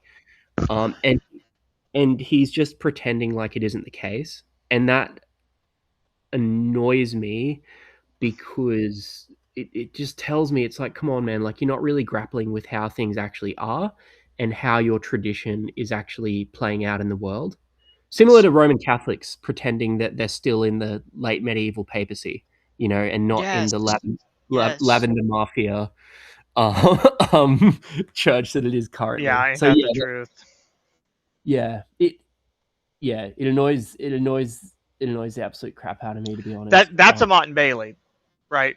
The Catholic positions are Mott and Bailey's because they're just like, oh, but I'm based trad. I'm like, dude, there are no based trads in the Catholic Church. You can't be based in trad. That's not what the Catholic Church's position is. And it's the same way with other Paul, where it's like, oh, but I'm not like them. I'm like, but you are like them. Yeah. Your church has Someone a position. says top is a Anglaroo. Hats off to Top though. He's very, very based politically. Politically, he's actually turbo based. It's just theologically he's wrong. I have my doubts, judging by his meme at the beginning. That was a leftist meme. Dude, it seems a little bit boomerish. Maybe he's based by no. Australian Boomer standards. memes are based because you always leave bottom text on the bottom. when I make boomer memes, I'll do like when she gives you the wrong aux chord and it says bottom text. Top tier. One of my best memes was where it said "fuck your micro rig" and it was a picture of this dude in Afghanistan where he had like the old school like 80 mag rigs and it says "fuck the micro rig" and it says bottom text. Boomer memes top tier. Okay, you put Boomers a minion in there. Hilarious. Put a minion in there. Top tier meme. I'll be honest. Me when Obama talks. Argument one is ecclesial anxiety. So let's see what they have to say here. We'll let it finish. I will point to here is Ubi and Ben's mutual dismissal of the phenomenon of ecclesial anxiety, laughing it off as a non-issue, as well as Ben's retort that such anxiety is not a barometer for truth. On the latter point, none of us have said that it is a barometer for truth, but rather a pastoral problem. We will pair it often with the epistemic problem of church history, and that this, when rightly understood, poses problems for the ecclesialist paradigm. That is what my host in the clip did. But that is obviously distinct from ecclesial anxiety in and of itself. But the bigger issue is their blatant lack of pastoral perspective. Whatever their own thoughts on how clear church history is to the truth of their sect, it is yet a fact that many Christians have and do struggle with at least the apparent obscurity. No one was struggling with ecclesial anxiety converting into orthodoxy until Gavin Ortland decided to make it a word. Nobody even look up the term ecclesial anxiety prior to Gavin Ortland coining it. Didn't exist. Well, and that was his whole thing: stop becoming Orthodox, because if you do, that means you want your grandmother to go to hell. Yes, and I'm the bad guy for telling you that that's fucking ridiculous. Well, not only are you the bad guy, the fact that you would even question the lived reality of Gavin Ortland and people around Gavin Ortland is, again, all this is leftist tactics. Yeah, this is leftist theology. It's like leftist political tactics inserted into theology. Indeed. Well, American Protestants have always been hellfire and brimstone, so-called Christians and stuff like that. Like, oh, if you disagree with me, you're going to hell. Since the Jonathan Edwards times, Jonathan Edwards and George Whitefield, who were like some of the most influential pastors during their time, they had sermons like "Sinner in the Hands of an Angry God." You know, like, go read Sinner in the Hands of an Angry God. It is like one of the more, actually, you know what? Let's just do that little side tangent.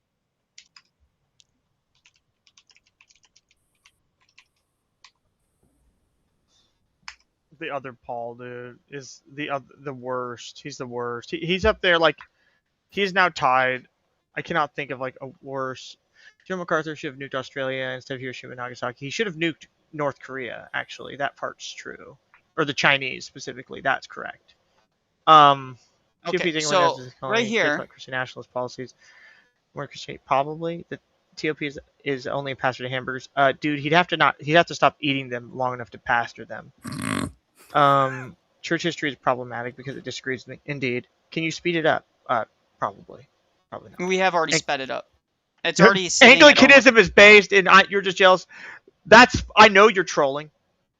Because there's no way. Because Puffer's a mod. Puffer's a mod, and he's also Orthodox. So, if you want to be true Western base Puffer, Anglo-Saxon should be Anglican.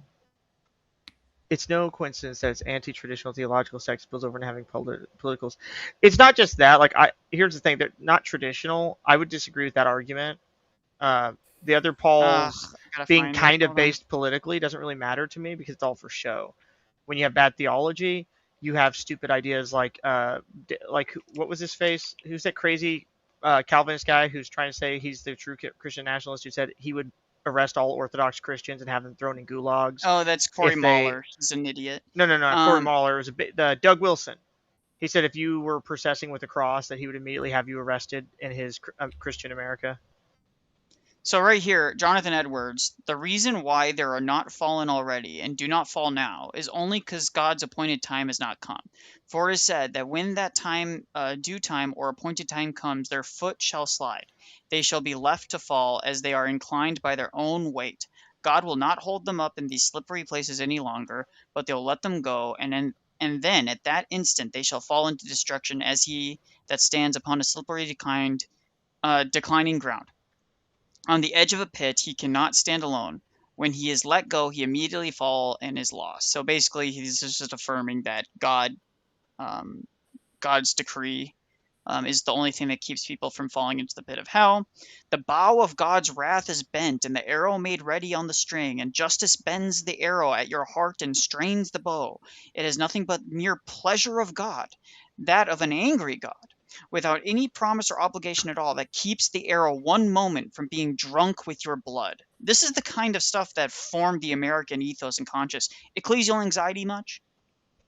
Again, but they literally say that we're all going to hell. Check out Doug Wilson's band. Yet they suck. He's fat. I hate Doug Wilson. He sucks. Doug Wilson is horrible. Mahler the Scholar. Sorry, that's Mahler the Scholar is not different Mahler, Blake. Different Mahler. Different Mahler. Mahler or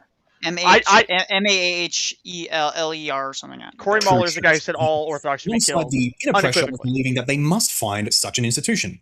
That is reality. And that is the struggle of many Christians. And the fact that history autists like myself and Ubi Petrus and pretenders like Ben don't face that problem. See, notice like this smarmy like pretenders, like he has to add that in. Why don't we get Ubi on the why don't you debate Ubi then, other Paul, and see if he agrees with your perspective on Ben from Cleave to Antiquity or not? Exactly. Because, well, Ubi clearly agrees with a lot of Ben's takes. Otherwise, he wouldn't have gone to his house. And they're homies, like actual homies. Like yes, they went. He literally traveled to Las Vegas to hang out with him. Remember? Yeah. It's ridiculous. Doesn't therefore make it go away, any more than a man who has overcome addiction to pornography can therefore claim it's a non-issue. Men who are closely tuned to the mind of Christ recognize the serious problems posed by ecclesial anxiety, and if it is their station... So again, if it's pastoral, it has no bearing on the truth, and frankly, it's a overhyped, it's a made-up phenomenon. No one has ecclesial anxiety. Orthodox people are not causing ecclesial anxiety.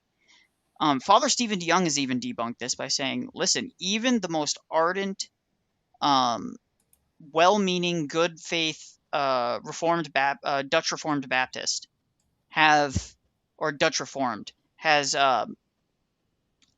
anxiety towards the end of their life about the state of their soul, whether they were in the right church and everything else. He says it doesn't matter. Everybody has this anxiety. So that has no bearing on the truth of the matter. And frankly, I think it's overhyped too. I don't think, like, when I say everybody has this anxiety, I'm saying everybody who is in your guys' circles have that all the time anyways. They're constantly trying to validate their own decision to being in a specific church. Constantly. They're constantly trying to validate it. Yeah, I This mean, is let's why be you guys hate the fact, that we have an exclusivist ecclesiology. well. Again, the whole issue they're saying is like, look at my face and tell me repeatedly that I, am going to heaven. It's like, well, I don't know that. And the thing is, Jonathan Pajot brought this up, and I also brought it up too before he did. Not before he thought of it, but before I heard him say it. We don't have an exclusivist view as exclusive as they are. They are more exclusive than us because apparently, according to the other poll, you can't do it if you're black. Yeah. You literally can't be a saint if you're black. We don't, and outside of a miracle. That's what yeah. he said, guys. We don't believe that it's a mental assent thing. A moron can become Orthodox. Even I remember one time a guy said to me, are you saying someone struggles with faith his whole life but goes to church, goes in the liturgy, still struggles with faith, receives the sacrament, still struggles with faith, is still saved in the end? I said, I like to hope so, because that would be something his priest would be able to say, hey, he struggled his faith his whole life, but he always showed up and did what he was told to do. There was literally, we have a story in Orthodoxy of a monastic that I love this story. He struggled with alcohol every single day of his life. He was always drunk. And he would show up to drunk, he would do all these things, and all the other monks hated him. They were like, oh, this guy's just miserable. He's always doing things wrong. He's always showing up drunk. He's drinking too much, blah, blah, blah. He's always falling prey to this passion. And then one day, he dies. And the abbot and all the monks go to the abbot and say, he finally died. It's kind of, they kind of said, well, good riddance. Like he was always a problem and blah, blah, blah. Now he's going to be less of a problem for, and he's like, we should praise God because there's a new saint in heaven. I saw a chariot of angels come and bring his soul up into into paradise. And they said, but abbot, how can that be possible? He was constantly drunk. He constantly fell short. And he said, that man was born with a disposition towards alcohol because his mother drank while he was in the womb. And he struggled every single day to drink less and less. And by the time he died, he had gone down to only drinking 1 drink a day instead of drinking 30 drinks a day. He had struggled every day despite knowing that was a sin in his part. He struggled against it. He is now a saint in heaven, right? That is a far more nuanced position than anything these guys offer. But we're the exclusivists, everyone. But we're the exclusivists. So... and try to help their brothers through it. Men like Father Rivadevero, an Anglican priest and friend of mine, who has videos on this very topic. He actually tries to address it to those people for their own sake. So, dude, your church provides no out for ecclesial anxiety because your guys' out is just to simply say everybody's true because of branch theory. That's not an answer. Well, as long as you don't disagree with us on the important things. And what are those important things is completely arbitrary. Female bishop? Seems fine. I don't know. Seems gay to me. Ben and Ubi are just flatly wrong in their whole framing here. I think another reason that a lot of people become Anglican is because many of these Anglican communions have open communion. Yeah. And you can kind of hold to different views that would be heterodox in other traditions as an Anglican. For instance, I remember having a conversation with Barely Protestant not that long ago. Well, actually, this was a long time ago at this point. But he said something along the lines of one of the reasons I became Anglican was so that I could believe in annihilationism. Because he didn't want to believe in eternal hell. So it's just kind of like, I have the freedom to be able to believe kind of what I want. And this is also, this is in their own apologetics. They call themselves the Via Media. This is like a middle way. We're not quite Catholic, but we're like a little more liturgical than most Protestant. This is like Ben's assertion that a lot of people become Anglican because of a perceived freedom to believe whatever they want is just a lie. You can find stories. That's just how is it a lie? Great assertion. You haven't explained it. Stories online of people coming to Anglicanism, and every single one that I have found, and I do like to watch these, cites positive reasons for Anglican doctrine and or practice as the core motivator. Doctrine and practice that is defined and required in our formularies like this. No one holds to those formularies anymore, you dummy. This is exactly what Volpez said earlier. He doesn't address the modern... This is the same thing the Catholics do. They don't address the modern state of their church. Your church does not hold to these anymore. They don't. They don't hold to any of their confessions of the early centuries when the Anglicans first split off from the Roman Catholics. They don't hold to any of that. They're all, guys, branch theory is a innovation of the Anglicans.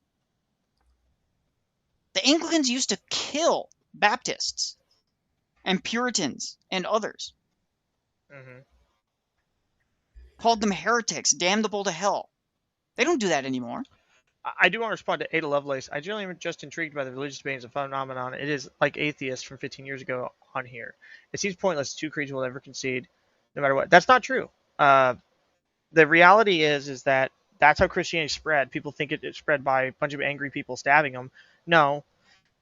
Christians never invaded pagans without pagans being psychopaths anyways. And beyond that further, it really boils down to they lost debates. The Greek philosophers at the time of Paul lost debates to Paul and converted. Well, Saint Dionysius the Areopagite, he was a Greek philosopher that converted. Mm-hmm. And I just want to point out that the pagan tribes in the north almost all converted, not due to the sword, but because of like mass conversions to a faith that wasn't completely degenerate. Guys, you guys remember the Germanic pagans were horrible. Vikings, by the way, that's what Germanic pagan means for those in the chat who don't know this. Vikings. Germanic pagans were horrible. The Nordic pagans were horrible. The Baltic pagans were, well, they were all, yeah. But they're all because Baltic pagans were different, yeah. Baltic pagans were some other. But all those pagans in those regions were just terrible. They were horrible. Their beliefs were horrible. Most of them worshipped weird phallic gods, you know. So and human sacrifice, 100%. Butt stuff, tons of butt stuff. Yeah. Remember that people also mention their like of Anglicanism not having a large list of required dogmas, and I am among them. But this isn't an unprincipled claim of I can believe what I want. Rather, I agree. So what they were saying is true. I just nuance it more. That's essentially what he's saying. This is terrible. They always do. So Ben lies about Father James. Okay, Father James has come out and coped about this in the past. And Cleve has responded, I'm not going to go ahead and do this again. We're going to skip forward to branch theory is dumb. Proven innocent. Look at literally the First Ecumenical Council and what they believe, and then apply that to any of the Protestant denominations. So they presuppose bishops. You got bishops? Check this off the list, all right? Any denomination that does not have bishops, they can immediately be discarded, okay? This is in the First Ecumenical Council. They have penances, okay? You know what else they have? If you read the creed itself, one holy Catholic apostolic church. What do they mean by this? Do they mean branch theory? Do they mean a bunch of different churches that are not actually in communion? We can just kind of slap the label one church on there? No, it's one church that's in full visible communion. This is the faith of the First Ecumenical Council, the faith of the early Christians, the faith of the apostles. But he would probably say, well, I do believe in no salvation outside of the church. I'm just going to redefine. So wait, why is he linking two different clips as if they're one argument? This sounds like he's setting... What? Go ahead. Because he's crazy and he's obsessed with Cleve. Yeah. The church to be a bunch of different institutions that aren't in visible communion with each other because he holds to branch theory. I need only restate my response in the Orthodox Avengers video. Ben is attacking what he refuses to study. He throws around potshots at branch theory without ever studying or critiquing its actual substance and the arguments proposed for it, especially by its chief expositor, William Palmer, in his A Treatise on the Church of Christ. Maybe Ben can't handle the higher register English. Maybe he's scared that it will challenge his paradigm. Or, most likely, Ben just doesn't have intellectual virtues, even the basic obligation of study. Because this is just slander at this point. Like, this is just like, no, he's not making arguments. He's just slandering Cleve and taking out of context arguments. I do have a question. Cleve. If I say that the other Paul is fat because of the image I see on my screen, does that dishonor pass to him? Or what if I say a positive thing about him? Does that pass to him? Because I think he said the dishonor would, but the positives would not, right? But only if it was to a demon. Other Paul should call him pseudo Yabara. So true. No, see, Yabara is transferring his fat onto the other Paul. So yeah. They're communicating attributes. This was the second major flub that I caught him. This is the state of Protestant apologetics. These are the arguments that are being made. These are the big defeater arguments. At the 13-minute mark, he argues that fathers calling the councils divinely inspired is referring to the same sense you could say Pastor Bob's sermon was inspired. What? So he's telling me that the church fathers, when they use the word divinely inspired, they're using it in the same sense that when they hear Pastor Billy Bob give a really good sermon, wow, that was inspired. That's what he's saying. So he's saying it's just saying it's pretty good. I feel like God was moving in that. That's it. That's what he's trying to. That's what he's trying to Yeah, apply. completely the church subjective. fathers. By the way, that's completely subjective. So Cleve is completely right for calling this out. It's a completely and utterly subjective standard. Mm-hmm. OP is forgetting Ben was an assistant pastor. Yes. Okay, listen, Ben was not listen, all of these guys were praising Ben up and down, saying that he Until was intellectually rigorous, that he knew what he was talking about. They were inviting him on all the major podcasts for Protestant podcasts. He was being invited onto all the major channels to discuss Protestantism and the defense of Protestantism. He was doing all of these things, and then magically Ben he's a grifter. He doesn't know what he's talking about. He hasn't done the research. It's a joke. Well, It's you a joke. disagree It's a with me. It complete means joke. they're grifters by default. They disagreed with me, dude. You're not allowed to disagree with me. It's ridiculous. We don't have to hold to everything in the ecumenical councils. By the way, Dutch or Volpez, you guys are more than welcome to chime in anytime you want. Just shut speak up.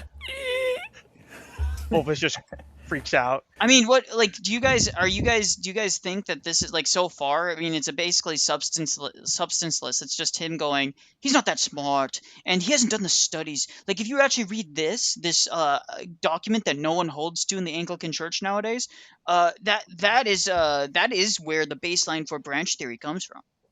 Okay. Yeah.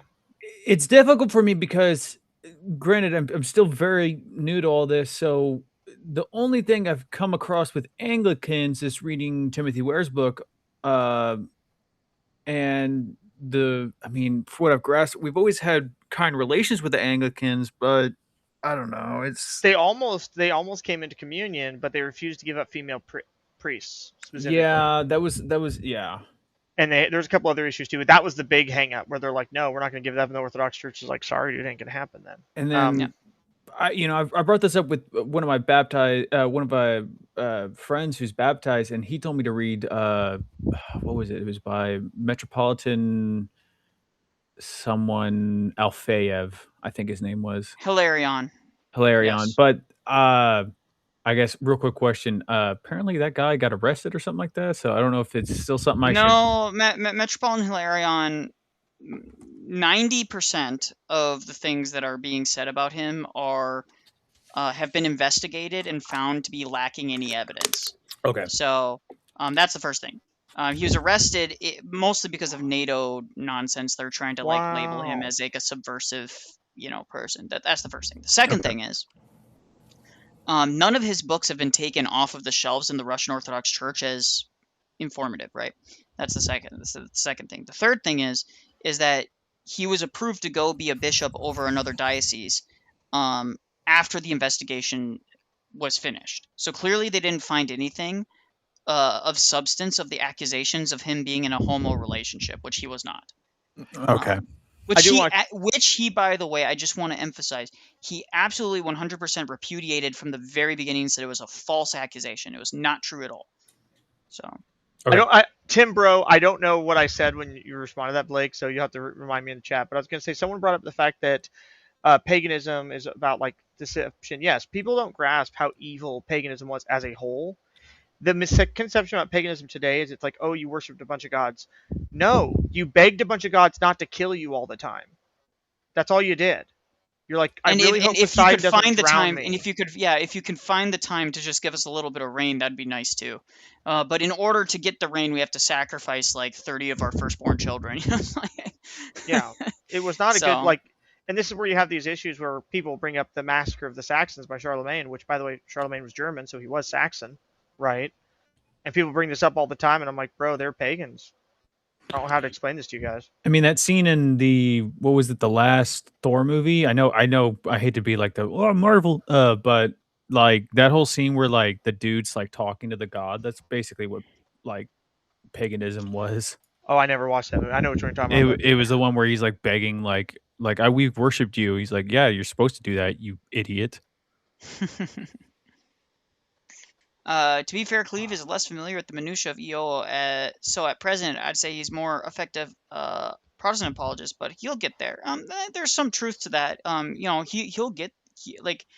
He's smart enough to be able to grasp the arguments quickly. I think he has grown a lot, especially by having so many clergy on. He's grown a lot in And his submitting ability. to his clergy. Yes. Wow, guys, pro tip. Is submit it to your quite priest. rare for a catechumen, like, because you said Cleve's catechumen? Is it quite rare for him to be? Is he blessed to like do this debate Yeah. stuff? He's not real. He's first off, he's not really debating. He's doing mostly news segments and running his channel. He's Okay, been fair. approved to do. He's been approved to run his channel in particular, but he's not been approved to do like formal debates. Yes. So you won't see him do any formal debates representing the Orthodox Church. His priest is aware of all of his activities, and so he has a blessing. Now, that being said, that does not give carte blanche to anybody and everybody, right? And actually, there are people that I know that have legitimate critiques saying, yeah, Cleve shouldn't be doing any of this, at least for a year. He shouldn't have been doing anything on his channel, is what some people would argue. I think that's a little extreme, Yeah, but I'd still, probably say so too. I think it's a reasonable people. You can have a reasonable argument for that. What other Paul is doing here is not reasonable, of course. Because inspired doesn't mean the same thing it means when it's talking about the scriptures. Inspired just means the same thing it means when you say a sermon was inspired. He's trying to make the argument there. I do remember that argument. That was a dumb say argument. That the ecumenical councils are inspired by the Holy Spirit, right? That they're unchanging, so on and so forth. Maybe not the unchanging part. I think that he'll just probably hand wave that piece. But when it says that they're inspired by the Holy Spirit, he's saying it's inspired in the same way that a really nice sermon is inspired, which is pure sophistry, dude. I was going to say, I think a good way to frame this would be, it is inspired in the same I'm confused.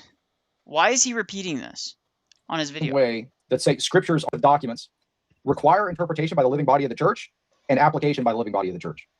So it is the same. It is the same sense of inspiration in both senses. I won't give a fully fledged response to this, as my friend Miles at Canon and Creed Because I has can't already refute it. also Oh my gosh! If he's using Miles of Canon and Creed, not even Canon and Creed, I should say, The lowest of the low. the guy that uses AI to like make all of his bullet points arguments and his just horrible. Like no one takes anything that Canon and Creed says seriously, because he crashes out every 5 seconds saying he doesn't need to defend his positions. We reviewed this in real time. Father Stephen DeYoung reviewed this and said it was a joke of a response. in his own takedown of Cleve. He informed me of it ahead of time, and I gave him some notes of mine that were going to be for this response, but I figured it was more efficient to just let him attack it in a dedicated video and let me focus on other matters. I also asked him to address the quote of Gregory the Great. Without spoiling Miles's video, in case anyone still hasn't watched it, even though it came out a little while ago, this quote is just another example of how Cleve treats the ancient fathers as quote mines for slop, rather than as true objects of spiritual and historical study. What I will to win skip basically accuse so your far, enemy of what you yourself are guilty of, I guess. Oh. Is his big brain strat here. But even that is not the full extent of the problem. This line of argument actually causes problems for the Eastern apologists. The dominant theory of ecumenical councils in their church is reception theory, which claims that not every council that looks like an ecumenical council at its convention is truly ecumenical. Rather, a council becomes ecumenical and therefore binding upon the whole church when it is accepted across the whole church and stands the test of time. Yes, that's how all of the councils operated. Like, it doesn't bring us any problems. Here's why it doesn't bring us any problems. So, for example, Council of Florence, by all metrics, was attended widely, right? Though it was missing some clergy from the Church of Cyprus.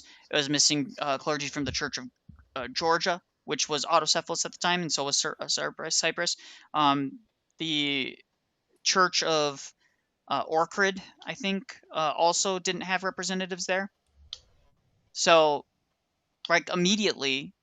And they were literally torturing them and, like, forcing them to live on the streets and not feeding them and all sorts of other things, too. Yeah, and then when they returned, not one synod accepted that. The synods are the ones that accept the council. So, all of the people attend, then they distribute the termination of the council to all of the synods. All the synods gather, and then they say, accept it. That's like, this is not difficult. They act as if this is like this really complex and convoluted process. It's not that difficult. Now, stepping aside of the polemics, this is a much more reasonable position, in my opinion, versus the Romanist one. And it actually comes closer to Anglican thought on the matter, although it does have some problems, which I may discuss in another video. Another pause here, I ended up doing exactly that on John Dirk's channel, where I gave a presentation on... John Dirk isn't a serious thinker. The guy didn't take a single thing I said away, and has continued to make the same stupid arguments, despite me going on his channel and discussing it with him. It's just, no offense to John. John tried to get me to debate this clown, by the way. They wanted me to debate this guy. This low tier level of slop is what they wanted me to debate. With that history, you accept this council, and these canons, and blah, blah, blah. They're the church. Otherwise, you're not in the church. Now, the big problem of this is that you've got to get historical perspective. What are those councils? Okay. Well, ecumenical canon. Sadly enough, this is where my less Anglican side comes out, and my more, how would I even describe it? I've used the term ecclesial Machiavellianism more recently. I've just kind of embraced that. But when you actually look at these ancient church councils, Cleve is all right. Now Ubi is like, bruh. Bruh. So what were they fundamentally? What was the instrument? Were ecumenical councils an instrument of the church fundamentally? Strictly speaking, no. They were the instrument of the empire in interfacing with the church. Fucking God, are you serious? He's gonna. Yes. He's making the Constantine an atheist argument. Constantine, no, he's making like the restorationist argument as an Anglican. Just go be Mormon then, dude. You have the Mormon position. Origen is not a church father. He's just going to appeal to how a bunch of church fathers all said nice things about him, so not a big deal. Anglicans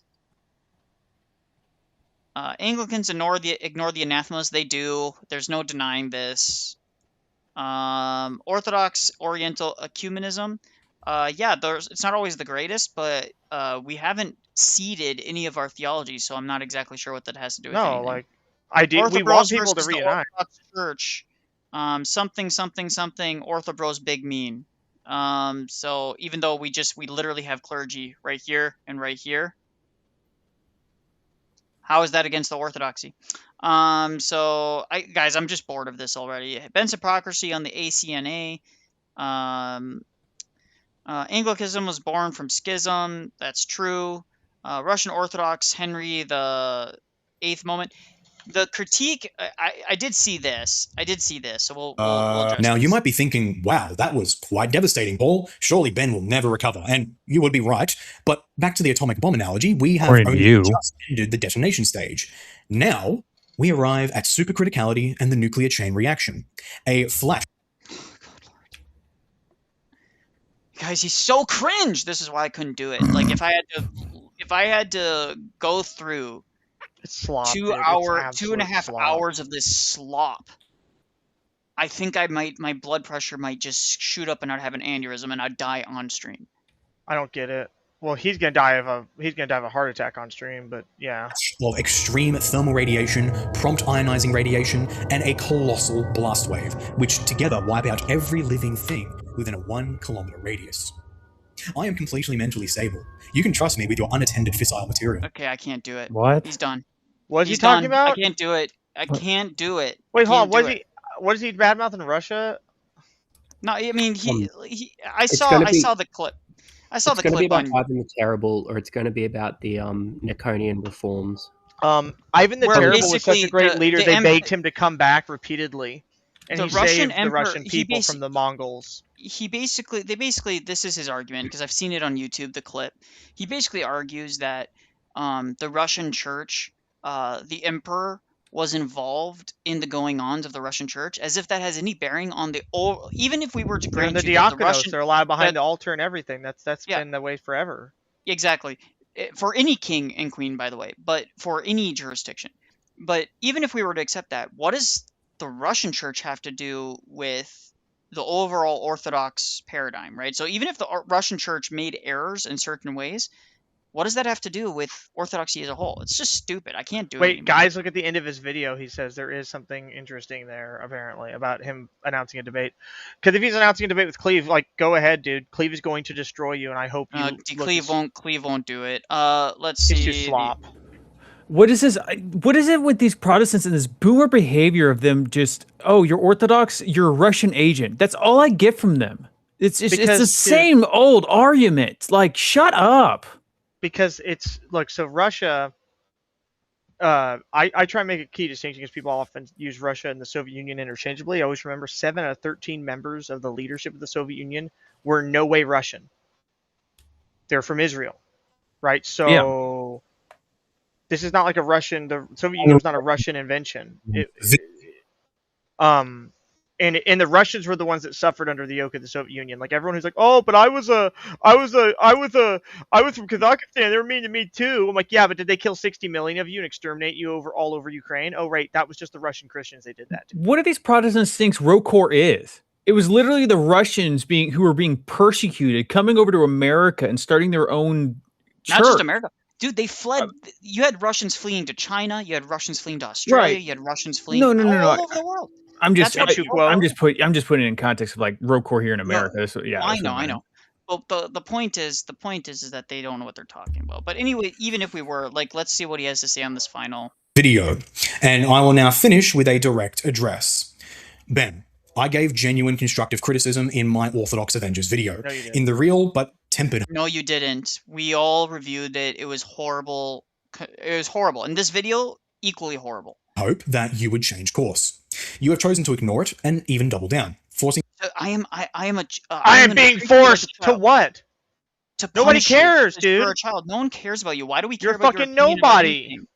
Me to drop this on your head. As such, I didn't hold back my honest opinions in this video. Every word I've said against your integrity was fully intended as it came, because you have demonstrated the truth of those attacks in your own actions. And as your language is bravado and spectacle, I will happily speak in that form to you by challenging you to a debate on any of the topics listed on the screen. He's a coward because he knows Ben cannot do a debate. What are his options? Let's see what his options are. I just want to see. And one final pause for this whole video.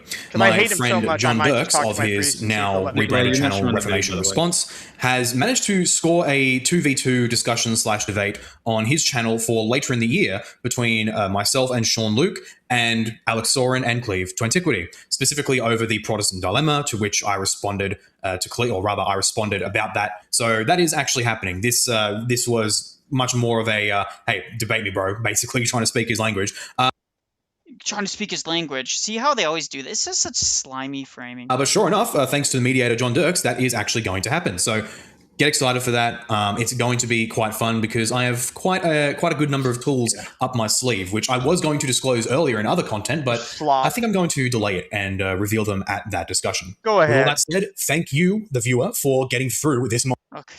Okay, who cares? He's doing a 2v2. He got defeated by Alex Soren already, so I don't care. It's such low tier slop, guys. It's just he's such a low tier. He's an absolute scumbag, disrespectful for no reason. Disrespectful and scumbaggy. Listen, Cleve has never liked you, Paul. So I don't understand why you expect him to be nice to you. It's like he's never claimed liked you're you. a furry, by the way. So maybe you're working with Miko, and that's what this is really all about. So it could be. But anyways, guys, that is that. Oh my gosh, that gave me a headache. I want to cry. Water. I want to weep.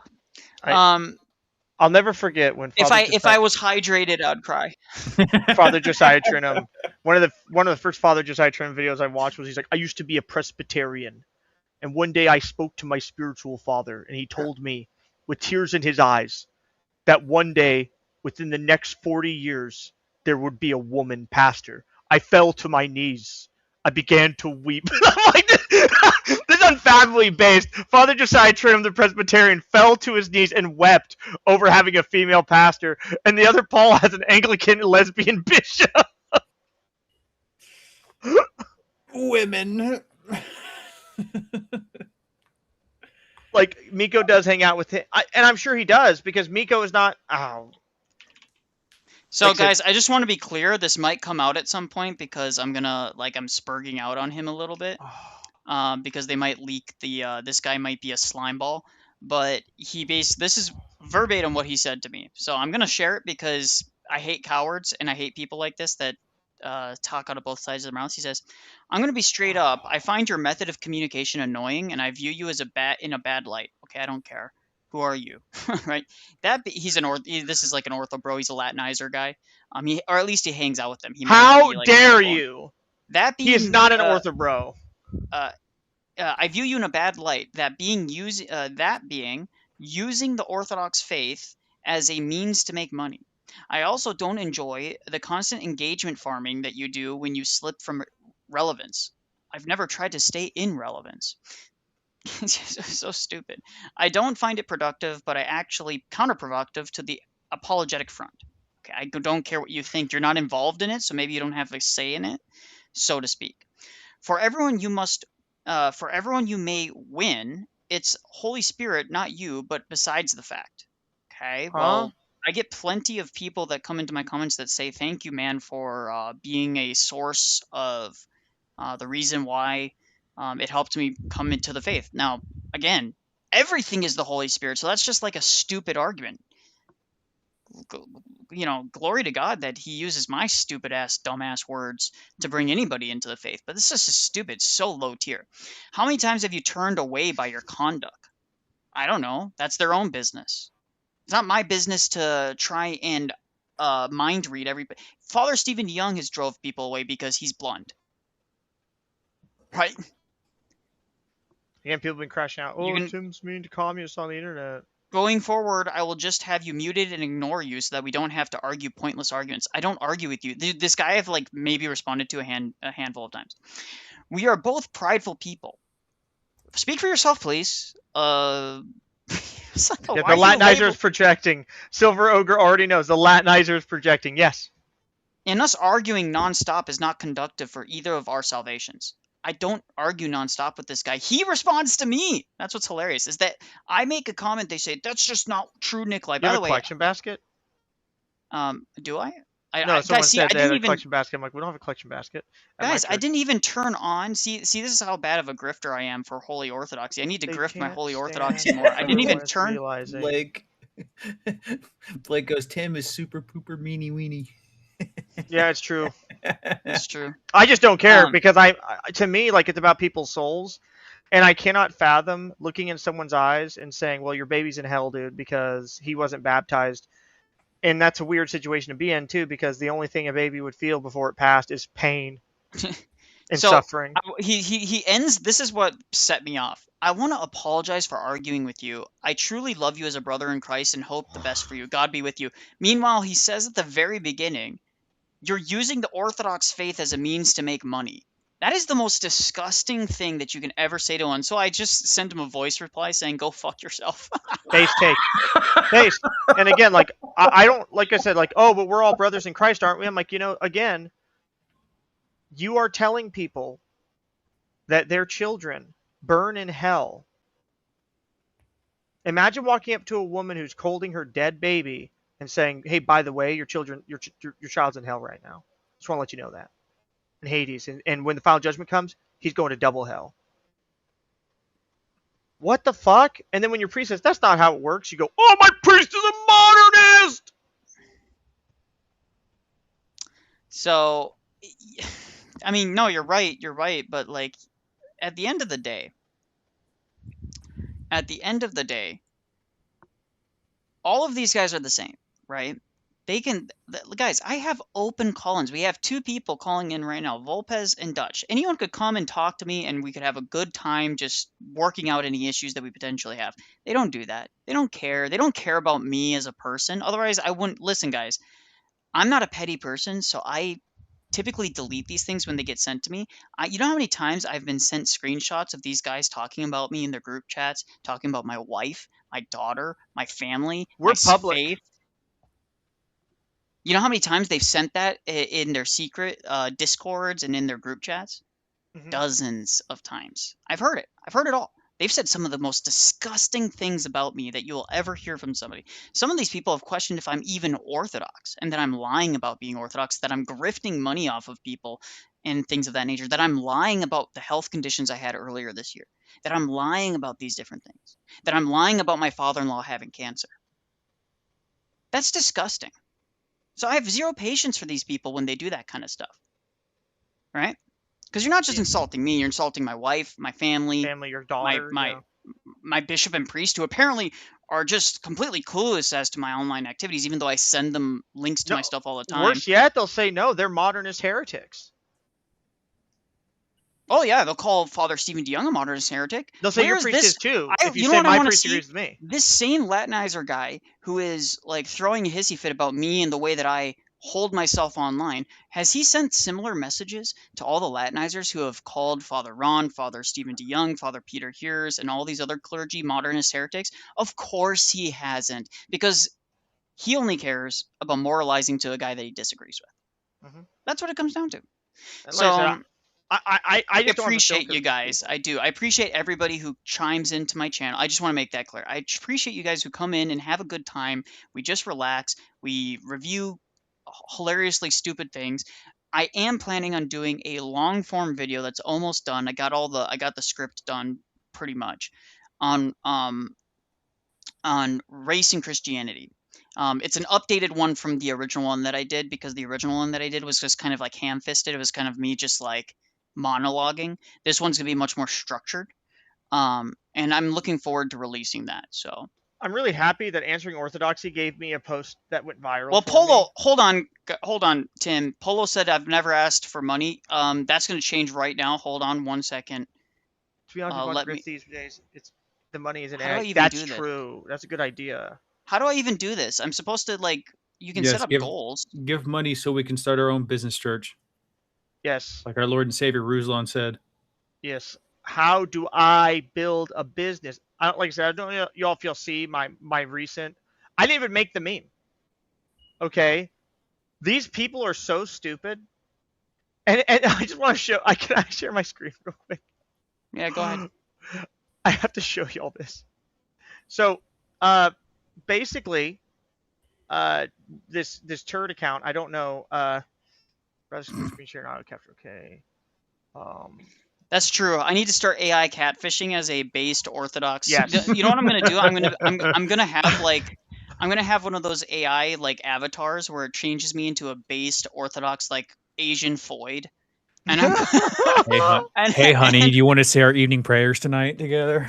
Yeah, exactly. And I'm gonna catfish all of the young ortho incense. all the young ortho bros and catechumens that are coming to the church, and I'm gonna catfish them all. Can y'all see this? Can y'all see this meme? I need money for plane ticket to come visit you. That's what I'm gonna start doing, guys. All right, I'll share it now. Hold on. Oh yeah, I did see this. Hold on. So I just first off I want to start by saying guy that looks like Alex Jones. I don't know if that's a compliment on Father Moses or a compliment on Alex Jones, right? I think it's either way be is a good. compliment on Jones. It has to be a compliment Father on Jones. Moses is yoked. Guy who writes like Alex Jones. Okay, so let's just talk about this for a second. He's got 21 reshare or quotes, 37 comments, 88 likes. Let's compare. I posted it. Hell yeah, we are based. Like this, 538 likes. And everyone's just like, it's just cringe. Like, oh, I can't believe it. I said, yeah, sorry, need more trims to fit in with the Protestant and Catholics. I'll keep my literal bodybuilder. Thank you. Yeah. No, my point is, this is how they make fun of us. No, it's so lame. I saw that. I was like, this is awesome. And everyone was just like, and again, look, he posted, gets 27 likes. 27. Well, that guy is a troll account. He created an account saying answering orthodoxy, and then he makes arguments against Roman Catholicism despite claiming to be Roman Catholic. I'm just half expecting Father Moses to be like, welcome back to my video. I bought a $2 million house. The most base thing that Father Moses ever said was, they weren't dinosaurs. They were. Sorry, he's like, they weren't dinosaurs. Dinosaurs are fake. Dinosaurs are fake. It was actually a dragon. I'm like, base take. I'll say, I want to point this out with like the cigarettes and all that stuff. They actually, the Latinizer groups, are all buddies with God logic in them. So a lot of it has to do with ecumenism and them wanting to get into that grift sphere of being into the grift sphere of anti-Islamianity, which is a lot of money. A lot of money, dude. Guys, Father Spirit is a living saint, and Father Seraphim is almost a prophet. How is this bad, guys? That's TikTok. If someone wants to be a grifter, TikTok is where it's at. TikTok is where it's at. because that's where all the Muslims and third worldists sit, and that's where you can just farm endless content, dunking on these people. Yeah, Sargon's video about the rise of orthodoxy. He says he shows a picture of Father Moses. He said you can have a based weightlifting priest or a gay church priest. Yeah, Sargon of Did he Akkad. say- Sargon of Sargon? Akkad. He had a based Orthodox video he made. again, like Father Moses and I disagree on some things too. I do too, by the way. Yeah. Like Like, I'm a bit of a nerd, and I'm kind of like, I'm sorry, Father. Like I don't think the only thing a man should do is like eat steak and weightlift, but I still have a lot of respect for the guy, obviously, and he beat me up. So like, what am I gonna say about that? Blake said, "Did the Father- you know, the Jew. I mean, again, like, how is this an insult? Imagine if you're like, you know what you look like is like a tall Tom Cruise, like, thanks. what's the meme of Alex Jones where he's like, American patriot? Oh, I think the best meme of Alex Jones was how he's a living anime character. No. The best one is where the best memes I've ever seen of Alex Jones is the one where he goes and chases a guy, and then Oh yeah, you're hold on, this is a good one, dude. Hold on. Hold on, I gotta show you guys, or the ones where he's like Hold on. Warhammer 40k, and he's just like, have you seen the demons? They're all demons, and they're like, Hold on, "Yeah." right here. Hold on. liberal. What do I like? This is a classic. This is top tier Alex Jones. Okay. Let me know when you're ready. Yeah. I'm gonna share mine too because it's hilarious, and I'm we good? can just meme a little bit. It'll be funny. Hold on, you're good. It's only a minute. Pioneer. I'm an explorer. I'm a human, and I'm coming. I'm animated. I'm alive. My heart's big. It's got hot blood going through it fast. I like to fight, too. I like to eat. I like to have children. I'm here. I got a life force. This is a human. This is what we look like. This is what we act like. This is what everybody was like before us. This is what I am. I'm a throwback. I'm here. You'll never defeat God. You'll never win. Never, ever. Never. And this is where we get tested. So rejoice to God Almighty for this animated contest of liberty.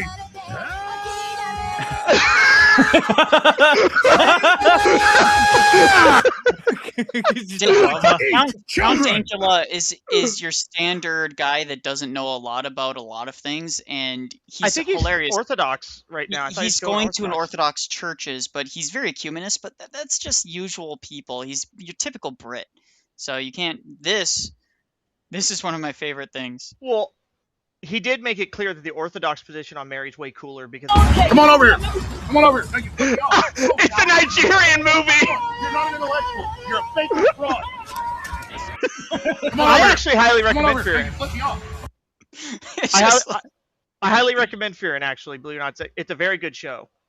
Yes, I would say Free Run is probably one of the more wholesome animes you can watch without it being like totally degenerate. It's pretty good. We need Alex Jones to become Orthodox so he can the Saint Alex Jones, Defender of Frogs. Defender of Frogs. Come on over here. Come on over here. This is classic. Come on, Howard. No. Come on. You're not an intellectual. You're a fake and a fraud. Come on over here. Come on over here. No, you put me off. Come on, Howard. No. Come on. You're not an intellectual. You're a fake and a fraud. Just a sprint. Get shot. No.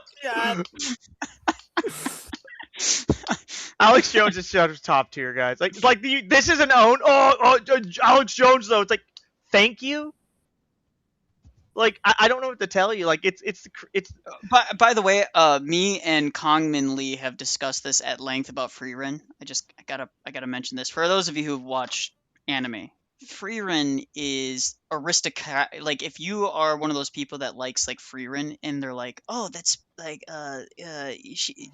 you like petite women. That's gross. Blah blah blah. I'm always like weird. Yeah, people were like and they said she acts like a kid. I'm like, she acts like an old lady.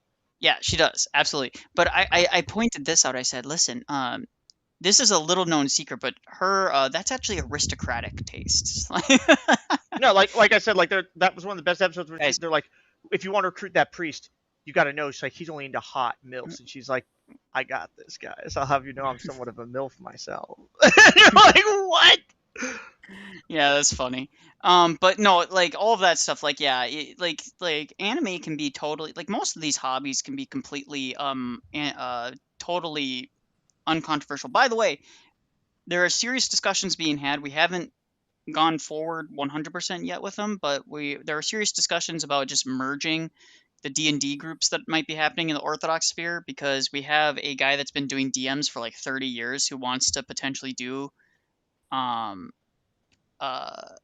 he hasn't decided if it's going to be Foundry VTT, but I'm sure if Timothy discusses with him that he already has an account, it might make sense just to have both people do it. But he's planning on doing D&D / Pathfinder TTRPGs. So we just might merge the groups at that point. Not 100%, but we might do that. My priest says that I can play Warhammer. I'll have you know that I repeatedly quoted during my catechumenate Warhammer all the time, and all it ever got from my priest was, "That's awesome." Like one time he said, "You should always think about this." I said, "You know," he said, "You like should killing always be demons." Well, I told him one time. I said, "An open mind, Father, is like a gate, unbarred and unguarded." He's like, "It is. It's true."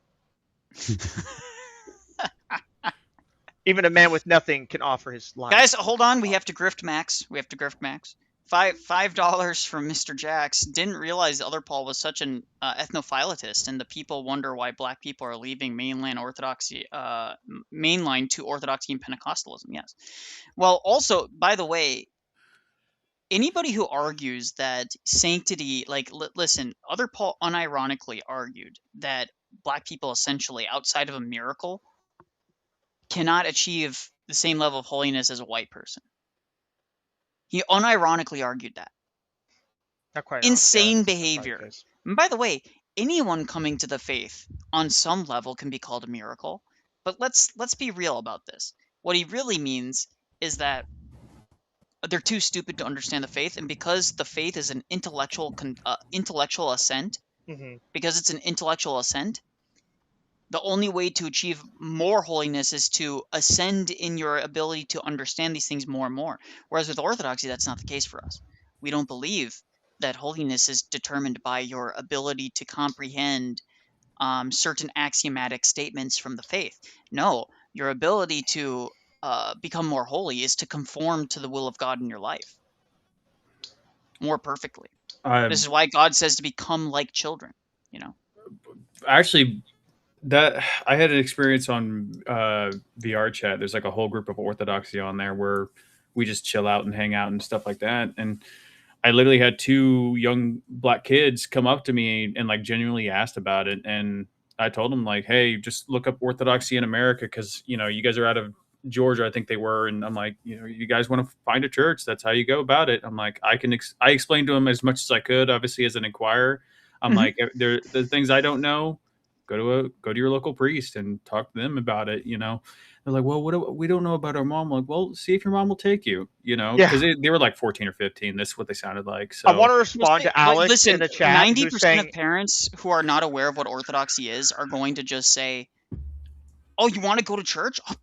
I'll take you to church. Please, for the love of God, I want my kids to go to church. Most parents are not going to throw a big fit about it unless it's like something they have a preconceived it's very important that you make sure they realize we're not Catholic. I am 46 minutes in, Alex Soren says. Alex Orthodox, he says, I'm 46 minutes in, I cannot believe the other Paul put him on the same level as Ubi, Petrus, and Little Genius. That's what I said. I was like, wow, dude, are you serious? Is this a joke? Like, yeah, but I'm like, okay, so, but you know who's dumb? It's actually Ben. But I'm like, does Ben disagree with Ubi on this? Does Ubi disagree with him? I thought Ubi was smart. Hello? Ada Lovelace. Yes. Lovelace. Yes. Lovelace. Yeah, it's just a fun account.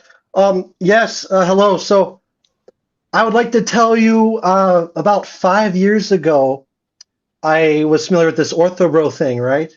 Yeah. And like now that I've like lived a bunch of life and I'm looking back at it, it's quite different because like my point I was trying to make earlier with the whole what's it called, like debating and things like that. It's just like, from an outside perspective, like I look in and I see all these like people debate, and it's like, all these things they'll never agree upon, and it just like to me just seems like so exhausting. I mean, you can learn things from it, but it's just like, I mean, just me personally. I mean, I don't, I'm a live and let live guy, but it's just, I think some people that convert are opposed to it just because their disposition, like my personality. I'm just, some people aren't really into that. So there's a lot of truth to that. I think everybody comes to the faith for different reasons, but to Yeah. deny that a lot of people come into Orthodoxy because of the debate spheres, to deny all of the testimonies that we get from Cleve, Alex, even myself, and Jay.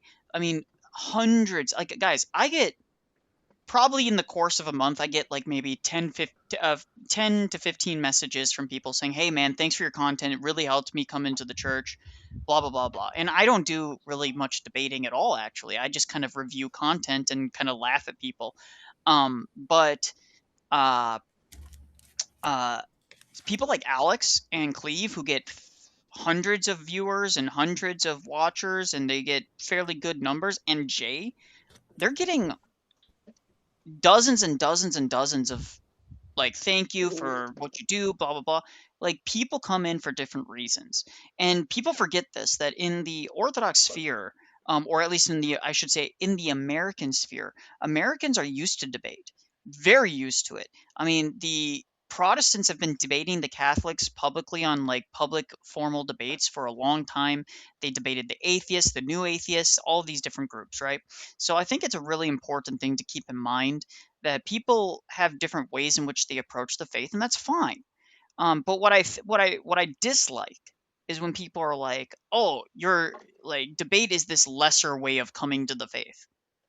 I just think that's I mean, silly. not necessarily. I think you're right about it being a very good evangelical vehicle, in the strict sense of the word. But like, and that's actually how I became familiar with it enough to learn how to, integrate with it enough to go from there.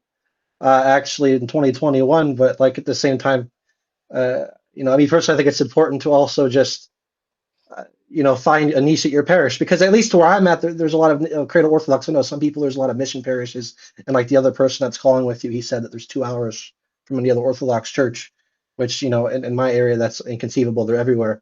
So I think if you can, it's good to just try to find something to do, or help out, or know people, and and because I've been through the whole thing. Like, I see the debates, you read all these things, but then life happened, and I haven't done it that well. But I think sometimes people get too caught up in it. Like, for example, that person that you just the other Paul, that guy. Well, he has an essay that he put behind a paywall, right? So he's grifting, right? So that's all. I don't need to even listen to his He's grifting. To read his essay. because he has an essay he's putting behind a paywall. I don't even need to listen to what he said. I'm just like, oh, okay, well, click off. Again, like, to be honest with you, like, someone says debate is really the iron sharpens iron in Scripture. It's a fact. The thing is, if you talk about anyone who's ever been, let's say, in a martial art, they've been professional shooters or whatever you want to do, anyone who won't put up and actually compete with each other and actually spar and get on the mat, they're worthless. They're afraid of becoming stronger, which is pathetic in itself. Why are you so afraid of debating people? What's the problem with debating people? That's how we get smarter. That's how you get better. Like, you should, again, it's so absurd to me. I've never understood that mindset. I think it's fun as a hobby, but there's only other ways people go into the faith, and I think sometimes people get too tunnel vision on certain things and arguments, and they don't like, and they step back and and they see like to really convert people, you have to like touch their heart, and there's no amount of words you can really say. So at the end of the day, it's just living like, and there's nothing you can really put in the language to really know or convince someone, because everyone has, for real, just the very basics of it, kind of. It's staying humble and all that kind of thing. And, it's easier said than done, because you can go on and on all day about, oh, am I humble? Am I being vain? Because you can be vain about anything, but really just I think this is living your life. I think this is an interesting video that we'll cover on the channel real quick, because I think it's important. It's short, so hold on. Let me pull it up. I agree with you as well. By the way, it's like you got to be loving to people too. Like, that's the thing I always tell people. We want people to convert because we love them. That's the thing. When it with like me, it's not really debates that I get into, because I just suck at debates anyway. So He sucks. You heard him. He said it. I suck at it. No, it's more. I take like a route more along the lines like St. Gabriel being kind of a fool for Christ. So I use like comedy, and I use my different voices that I can do, and I just be try to funny, and then people realize, oh, hey, he's Orthodox. Let me ask about that, and so I go about it that way. Here's my thing. I grew up in a culture. I'll give you guys an example. I grew up in a culture where sugarcoating your language is seen as lying, and it's feminine, and it's like you don't do that. Like when you're with the boys around a campfire, you just say what's on your mind, and you don't sugarcoat it. You don't dress it up in sweet nothings. You just say it, right?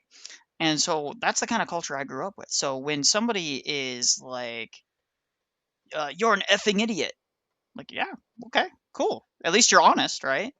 But I hate it when they guise it behind piety, layers of piety, and it's just seen as disingenuous. So, like, if I were to approach somebody and try and like sugarcoat, guys, I might lose my internet connection. Some big thunderstorms they don't happen often in Korea. When they do, sometimes the power flickers sometimes. Damn you, Netanyahu!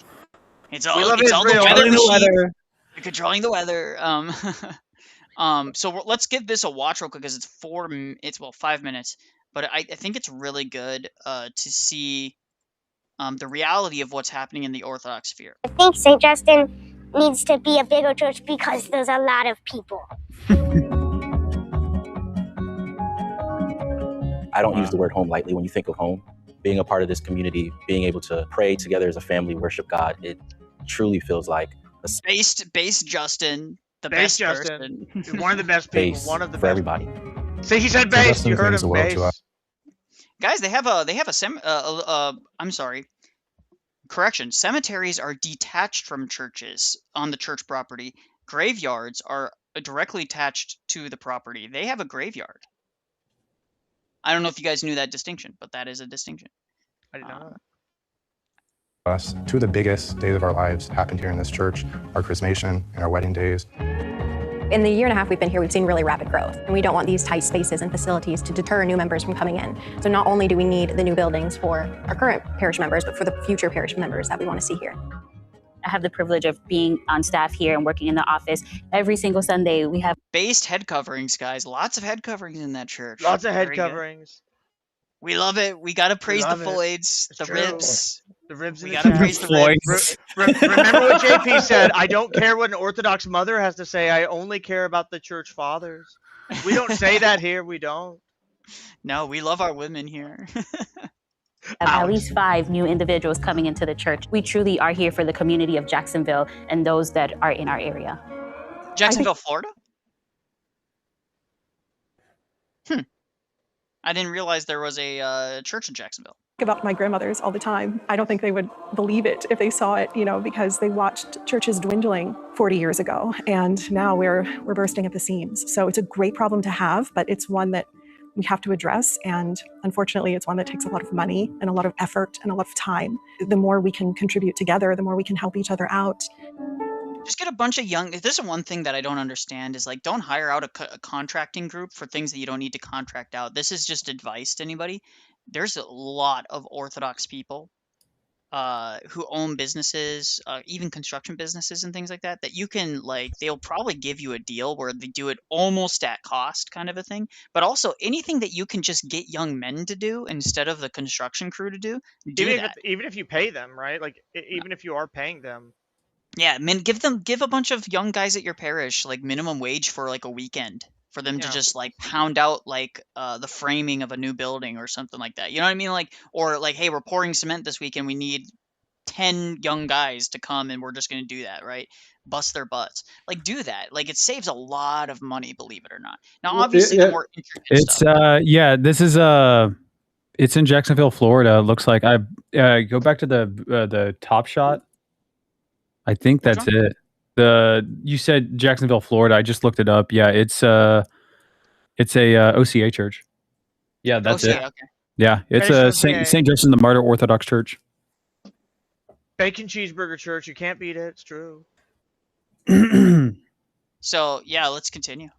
The people that are finding the road to our church in incredible numbers, we need to welcome them and give them the space so they can live orthodoxy. Hospitality. The biggest thing that that people need to remember is that, by the way, we love our elder generation. They preserved the faith as long as they could, and now they are handing the keys and the torch off. That's a beautiful thing to see. But one thing that I want to point out is that the health of a church is not just seen by the young people coming in, but how many people are getting married and how many people are having babies. Right. And I think you're going to see how, like, people think that the growth is crazy now just based on converts. Imagine the next 5-10 years when those converts start getting married and having like 2 or 3 or 4 or 5 children, right? Imagine the growth in the next 20 to 30 years when those kids get older, right? Like, this is it has a multiplicative, blah, blah, blah. It has a someone say that word for me. Multiplicative? Yes, multiplicative effect, right? So Is integral into Orthodox theology, and we need to be there to welcome them as we were welcomed 29 years ago when we came to St. Justin's. My name is Father Ted Pisarczyk, and I'm the rector of St. Justin Martyr Orthodox Church in Jacksonville, Florida. St. Justin Martyr started in 1994 with 13 people, and we've grown. I was born then. 1994, good year. But what about the church service called the sequence, though? Sorry. I prefer Rhythm Church. Does it say Started in Oval of Alaska? 2015. I know Dutch. You prefer Rhythm Church, right? Yes. Heck no. What are you talking about? he's like, what? How dare you? How dare you? He just like jumps across table and attacks. If I wanted a rhythm church with a tradition, I just go join a Coptic church. What are you talking about? Oh gosh. Some robot says, I just got to the part of the stream where the other Paul is trying to drag Cleve. I have a metaphysical question. I mean, you can ask, but bro, I'm just telling you. You misspelt it. It's dynamic, like denominations. Demonic. Listen, guys, I know that sometimes when I say it quickly, it sounds like I'm not pronouncing the M, but I am. It's just my thick ass accent, all right? To over 350 today. St. Justin Martyr is a community of American Orthodox Christians for the most part, mostly converts. There's some cradles in the church, meaning born in the faith. Many are of Slavic descent, but not all. We have 2 priests, myself and Father Jacob Hatch, and then 2 deacons, Father Deacon James, Father Deacon Nico. And we're kept very busy here. There's so much that goes on. We have a full schedule of services. We have Sunday school classes. We do missions. Serving others is a high priority for our community. I've been a parishioner of St. Justin the Martyr for 25 years. My wife and I moved here in 1999 with our 2 kids, watched them grow up, and now we're watching our grandkids grow up. Not only do we participate in the sacraments from baptism to weddings to communion on a weekly basis, but we also have one of the only on-site cemetery or graveyard of any OCA parish. Graveyard, see? He said it. It's graveyard. When it's on site, directly attached to the building, with like on the same plot of land, it is a graveyard. Cemeteries are detached. That means there'd have to be a road or another property in between, or like another building in between it. Parish in Florida that I know of. And then not only do we send parishioners on mission trips to Mexico, we've also gone on mission trips to Guatemala, and we support a parish in Kenya. We have so many catechumens, people that are interested in the church and are studying to become a member of the church. It's wonderful, it's a great blessing, but at the same time, we need to add some space to our church and our fellowship hall. After COVID, attendance just really blossomed. We knew that the church would grow bigger than it is right now. We designed a building for expansion. We hired a design architect immediately, and the design architect gave us a plan, and then we have since been fleshing out the design. I am hoping. Wow. That's a beautiful. By the way, you don't even need to hire architects anymore. You can just like ask AI to read it. Like you can upload pictures of your current building and just ask AI to like redesign it, right? Like just ask Canon and Creed to do it. He's very good with AI. It is true. This is very beautiful. Yeah, I mean, there's a fellowship hall. But this is, guys, this is just a sign of the growth, right? And kids are gonna grow up in that and see this, right?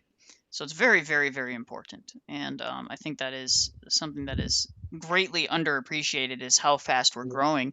And see, everything the other Paul said, everything he said, ultimately is meaningless when it comes to what this video just described, which is, you're like, listen, at the end of the day, you can cope and seethe about cleave to antiquity all day long. At the end of the day, the numbers speak for itself. The growth of catechumenate, the growth of inquirers, the growth of baptisms, It's not slowing down. No. So. And again, it's like whatever. I think Ada Lovelace made the point earlier. It's like, yeah, sometimes you gotta be nice to people. It's like, and that's true. Like we gotta be nice to people too, and that's where part of it is like, yeah, you should be worried about how you portray the faith, but at the same time, I don't spend a lot of time judging people. I think a lot of people are obsessed. Like the whole catechumen argument. The reason why I think people are obsessed with that is because it makes them feel like they're better than other people. You're not better than a catechumen. Like I'm. Yes, you are a full member of the church. Yes, that's true. But like, do you look down on catechumens because they just came to the church recently? Like, who cares, right? I gotta be honest. Like, I wish I could rediscover Orthodoxy a million times. You know what I mean? Like, I cannot imagine looking down on catechumens and stuff like that, like people do, where you're like, or like I knew someone who was going through catechesis and it was like 2 years, and people were making fun of him. Like, leave him alone. Like, everyone's journey is different. Who cares, right? He's here. He's struggling through his issues, whether it be bad theology, personal life. Who cares? It's not your job. What? We're here to support people. Grift to griftiquity, grift quickity, grift quitty, like cleave to griftiquity, or cleave grift to Well, griftiquity. Yes. And there's actually good news I had. I was one of my friends. It's a weird situation with her or him. She's not trans. She's what you would call. I guess the correct modern term is. I'll just say it. It's hermaphrodite, and she's actually going to a Serbian church up in Kansas City. So again, hermaphrodites are actual thing, but they almost always are one or the other. I'm sorry, they're not. It's not almost always. They always are one or the other. Yeah, right. They're just born with they're born with extra parts that they shouldn't have. And Right. typically, by the way, there's people that don't even know that they were born that way. Like, for example, I knew a guy, or I'm sorry, not a guy.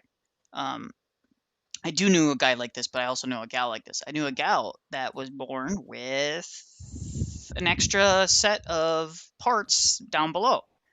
Right? And she just, when she was an infant, the doctor said, "Oops, that's not supposed to be there," and went snip, snip, gone. Right. And then she grew up perfectly normal. She was able to have kids, the whole works. Right? Actually, yeah. Because she's a woman right. by DNA. So. Yeah, my friend, he whatever, it's very nice. I always ask, I'm like, what do you want me to say? I'm like, she's like, I don't care.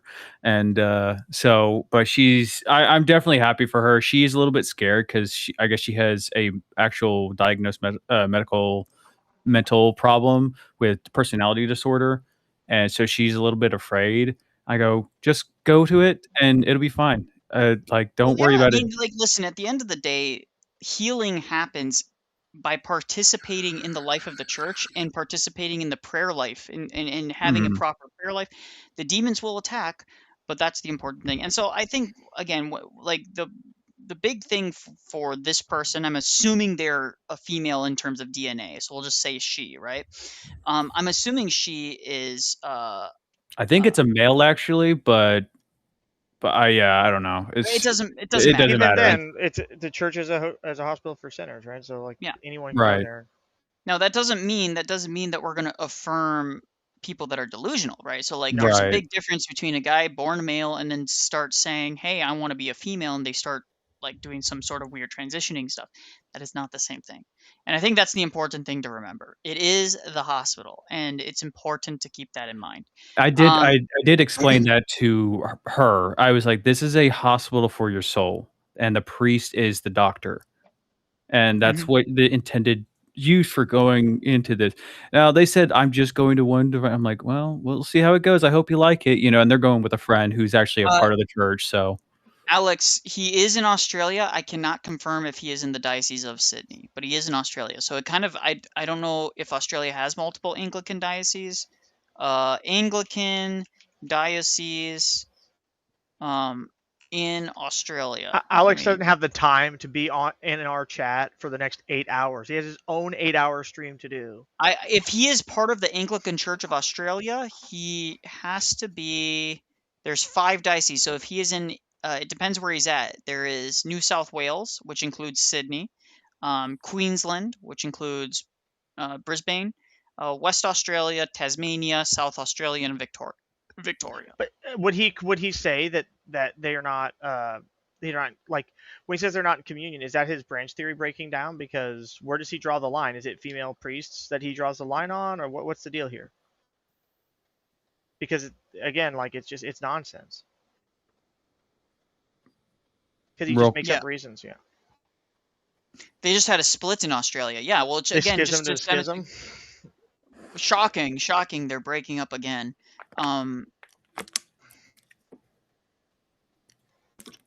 8-hour Alex stream, short stream. God bless to Alex. By the way, Father Stephen Young wasn't on. Some of his videos are helped me get into Orthodox a little bit more. By the way, I want everyone in the stream, after this stream is over, you're going to go over to Alex's stream and you're going to harass him about finishing his tulip. You're going to harass him about finishing his tulip. Harass him. Tell him, finish the tulip video. Finish it. You're gay. You're gay. I'm sorry. I don't make the rules, but that makes you gay. Yes. Were you predestined to be gay? That's the question. Does Tulip have the answers? We need to know. Predestined. He doesn't start the Alex debate with him on Icon's Transfigured Life. But the question is, was it homoromantic? Was it homoromantic or homosexual? No, but we do appreciate everybody that does call in, guys. Alex, do you know the estimated time for when your tulip video is coming out? You're not supposed to harass him in our chat. What are you doing? Yeah. Believe. We gotta listen, guys. Alex, everyone give us the lip. Yeah, where is the lip, Alex? I love how the attorney is going after the attorney. Alex, where is the lip? Give us the lip. Yeah, and I guess I'm pretty sure he's in Sydney Diocese, which is hilarious because they're mostly evangelical and low church. Again, like even if it's not, like, is he willing to say that these other groups are not part of the church because they have female pastors and female bishops and all this stuff? I don't even want to say female bishop. They have fake people pretending to be bishops and pastors and priests. Okay, is he willing to say that? No. Yeah. So I'll answer this. Is Bryce J. Lannizer? Listen, my position on Bryce is this simple. He hangs out with them. He gives them a platform. He gives them a place that they can discuss their ideas on his Discord. He does nothing to contradict anything that they're saying. He doesn't do anything to smack down when they slander clergy. So as far as I'm concerned, even if he isn't, he's not somebody that I'm going to go to for theological advice when he can't even have the galls to call these guys out for their errors. Now, is he one who affirms that? He says no. But he also he also says it's more nuanced, and he doesn't really condemn those guys either. So as far as I'm concerned, listen, I wouldn't consume his content until he makes it clear who his clergy is.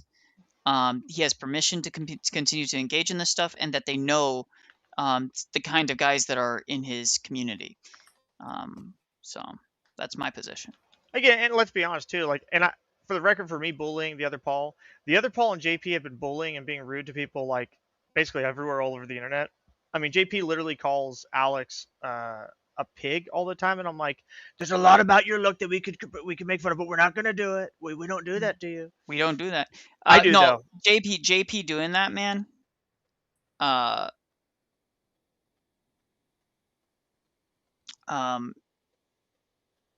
JP doing that is just insane. Yeah, imagine making fun of other people's look when you look like JP. That's my point. Like, do you remember when Donald Trump was sitting there? He's like, he's making fun of me, but I never made fun of his look. And believe me, there's a lot I could say. That's how I respond. I'm like, JP, like, dude, you're wearing like a white shirt that's meant to be an undershirt, and you're using it as a main shirt. You have your mic clipped to it, so it's sagging down your chest. It looks awful, dude. Has no one ever taught you, like, how to know the difference between an undershirt and an... I can't. Sorry. JP the circumcised. Yeah, JP uncut, right? JP to the cut. Funny how I see Bryce J defending Sig. He's not getting slandered. Sig's just being called out. Like Alex Warren called him out. We all called him out because Who's I don't saying really that now? JP, and I'll be honest, like with the SIG stuff, people are like, oh, but he wasn't really defending it. He was making an incoherent position for like 10 minutes.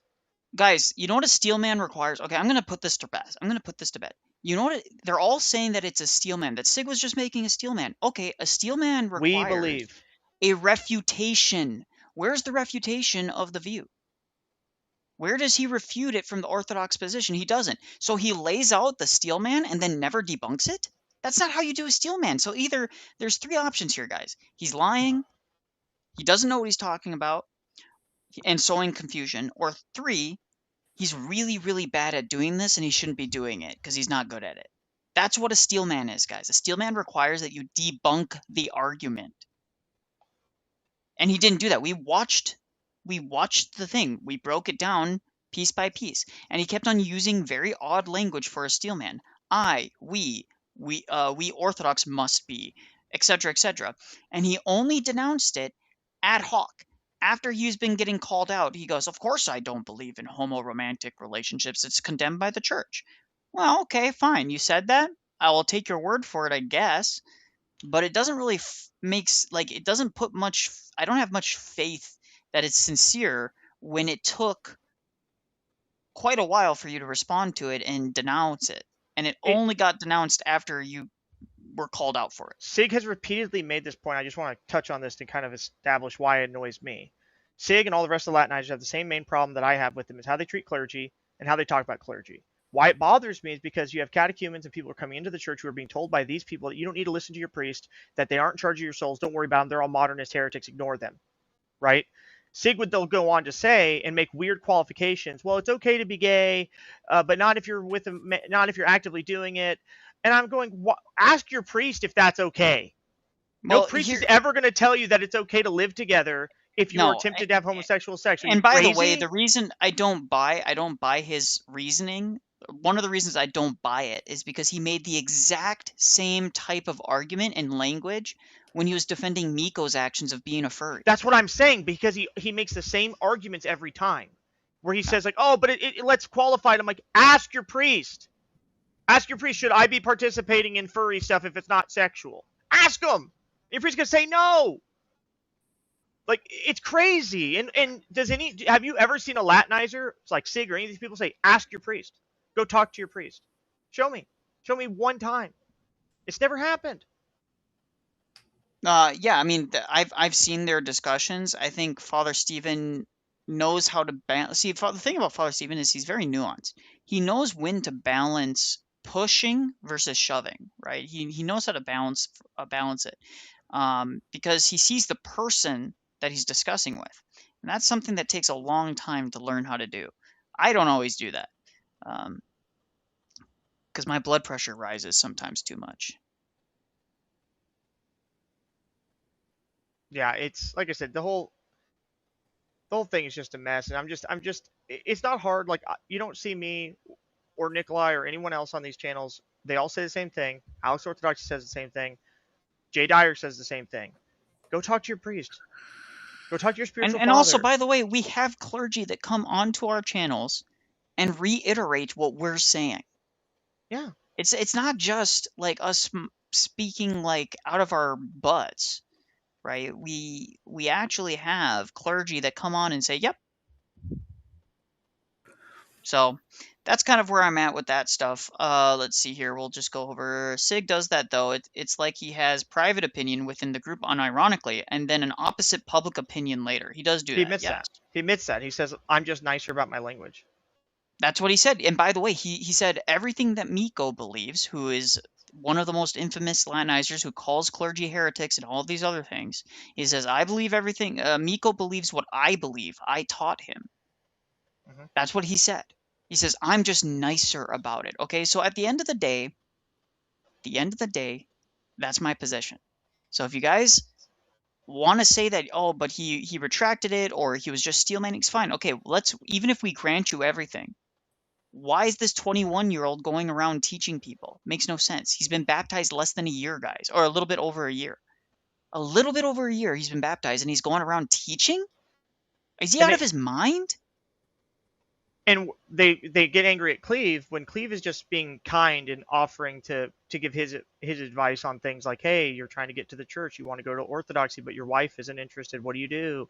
That's just him trying to help people out. There's nothing wrong with that. He should though. Bashing people over the head with a trash can is classic. He did admit at one point that he almost got in a fist fight with a Catholic priest in a hospital parking lot. That I would have loved to see, because we all know what Catholic priests look like.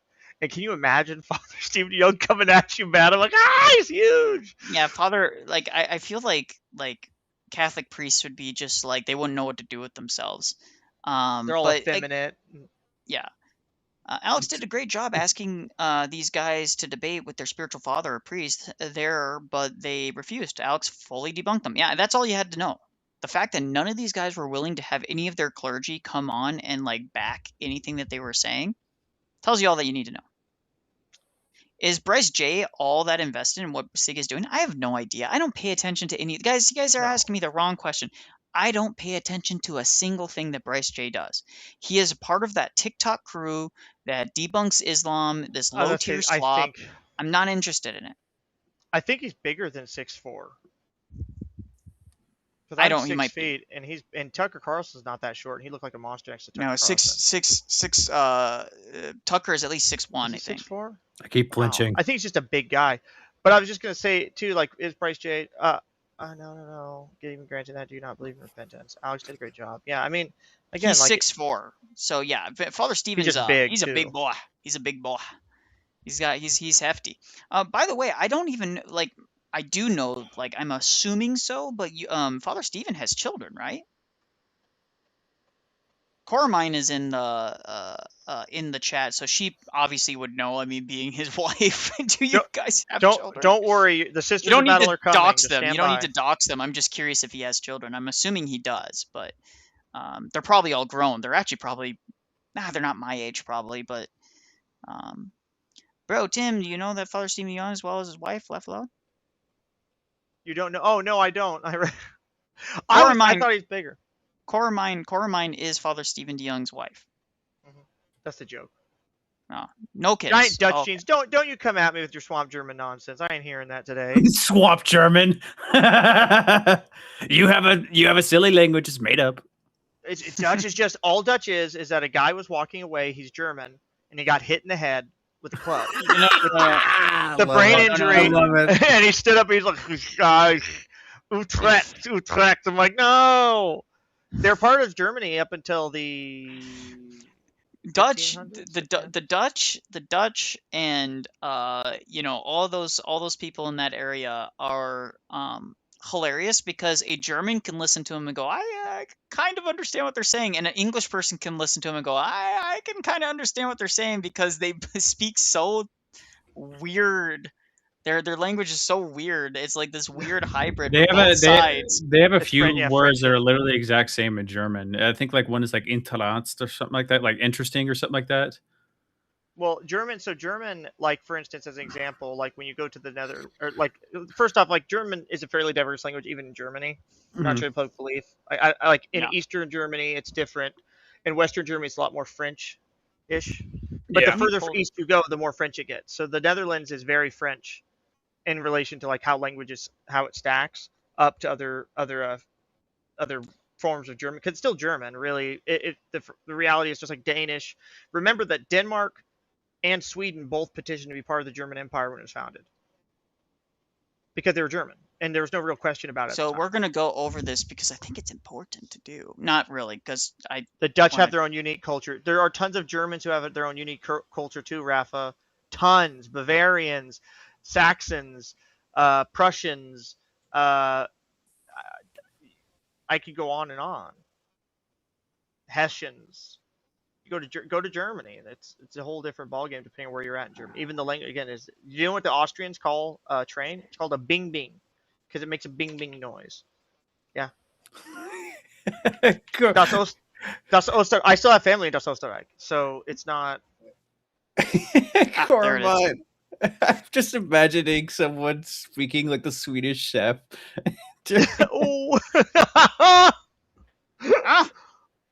It's old. This is old. What are we doing?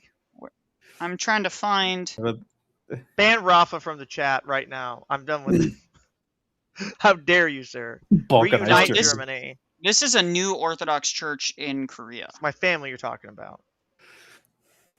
It's right next to some newer apartments. Yeah, It make looks them really beautiful. Balkanize Europe, the Balkans, where we took Catholic Serbs, Muslim Serbs, Orthodox Serbs.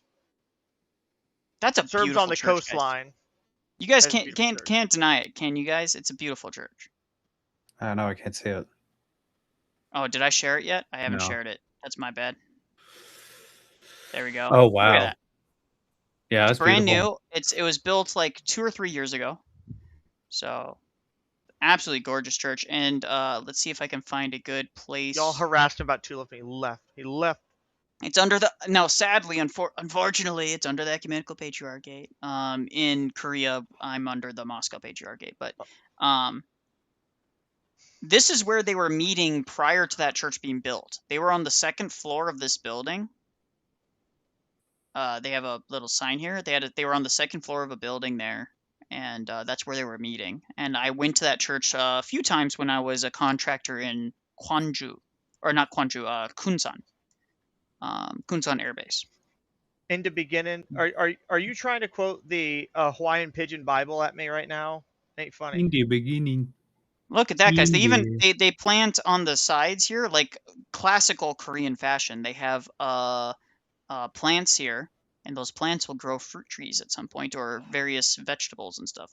It's a Korean tradition that any patch of dirt that is not covered by either grass or some bush is going to be used for planting like crops of some sort. It's classic Korean fashion.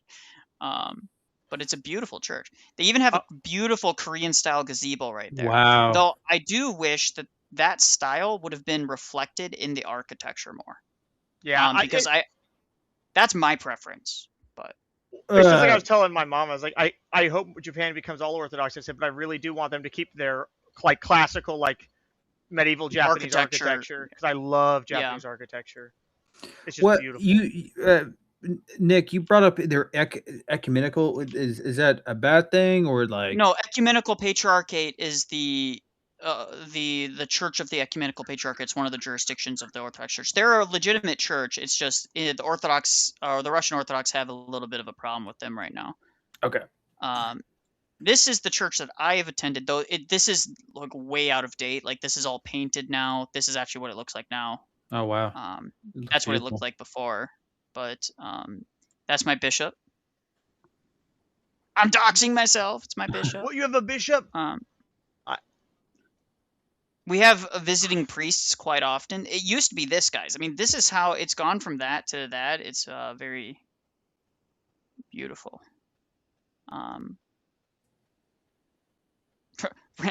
Some random dude put a picture of himself just kind of sitting in the middle of a station in an airport. Nothing to do with the Orthodox Church here at all. He's just like, I'm going to include myself here. Look, he put a picture of himself and his wife in there. Actually, I know her. She goes to my parish. That's freaking hilarious. This is all like kind of new, but we used to be located down this street a little bit further in a building here, and it was like 2-story. It's this floor. This is all updated. It's like nice. It looks nice and new, but this is technically the church right here. It's in a little apartment complex area. That is one of them. We have another Russian church in Busan. Pretty sure this is it. Yes, this is I think this one is under the Ecumenical Patriarchate as well, and then there is one under the Moscow Patriarchate in Busan as well, but they don't have that listed. It's not a political schism because it's actually about church governance. It's not just war bad, and they're divided on that. It's them being divided on, can you set up a random church at random with a priest that has been defrocked as the bishop of it? Yeah. Because he liked to diddle the diddles. what's shocking? Why did they make Well, him a bishop? the problem with the Moscow Patriarchate and the Ecumenical Patriarchate has to do with like how jurisdictions are divided, right? Yes. And how territory is determined, et cetera, and the EP claims that they get de facto ability to create autocephalous churches wherever they damn well please. Yes. And the Moscow Patriarchate says no, it's whoever establishes and basically is the mother church of those churches, and which is that is the position of the Orthodox Church. It is not the position of so the Ecumenical Patriarchate is just wrong, unfortunately, on this, but that doesn't mean that they're evil, right? I will say, I want to read It'll get this. resolved eventually. This is from the Jesus book. Okay, the time when everything when start, God make the sky and the world.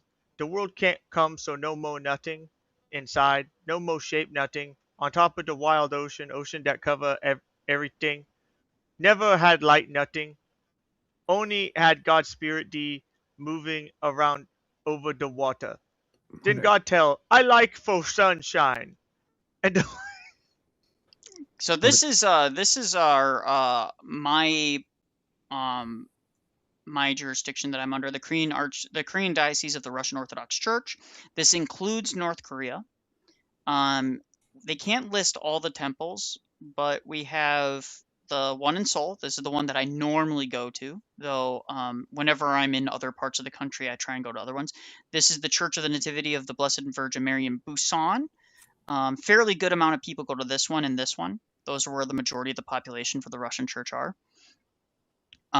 They have the House Church of St. Anthony the Great on an island. It's a small little chapel that is only staffed once a month with a priest. Otherwise, those people in Yongjung Island is actually located, and I like to break this stuff down because I'm a map guy. I like maps. Yongjung Island is next to here. It's near Incheon Airport. So the airport is like right here. So it's literally on this little island, right? Next to the airport.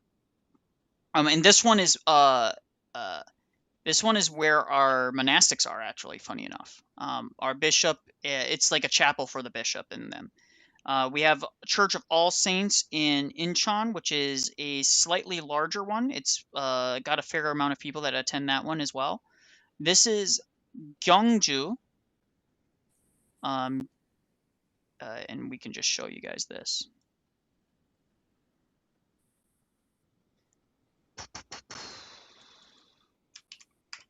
This is for the Russian church only. This is not including so Incheon, right here. It's a small little house church, kind of north of Busan, north of Ulsan, east of Daegu. It's beautiful, beautiful little church here. And these are growing, by the way. This one,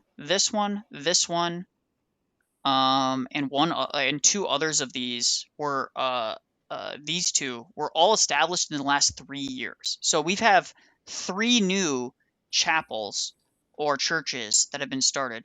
Church of the Royal Martyrs in Gyeongju, and we don't have enough priests, by the way, or deacons. So if you're looking for a missionary opportunity, reach out to our bishop and reach out to our diocese. If you're a reader or a deacon or a subdeacon who might want to be interested in doing some mission works, or if you're a priest, by the way, and maybe you graduated seminary and you're looking for a place to be deployed. Blake says, Nicholai, you're just pretending that you live in South Korea. You're actually in North Korea trying to convert Kim Jong-un. That is true. Trying to do that, dude. Guys, Kim That's Jong-un why is I'm one there, of the, because I'm trying he's to get one Kim of the Jong-un's last. sister.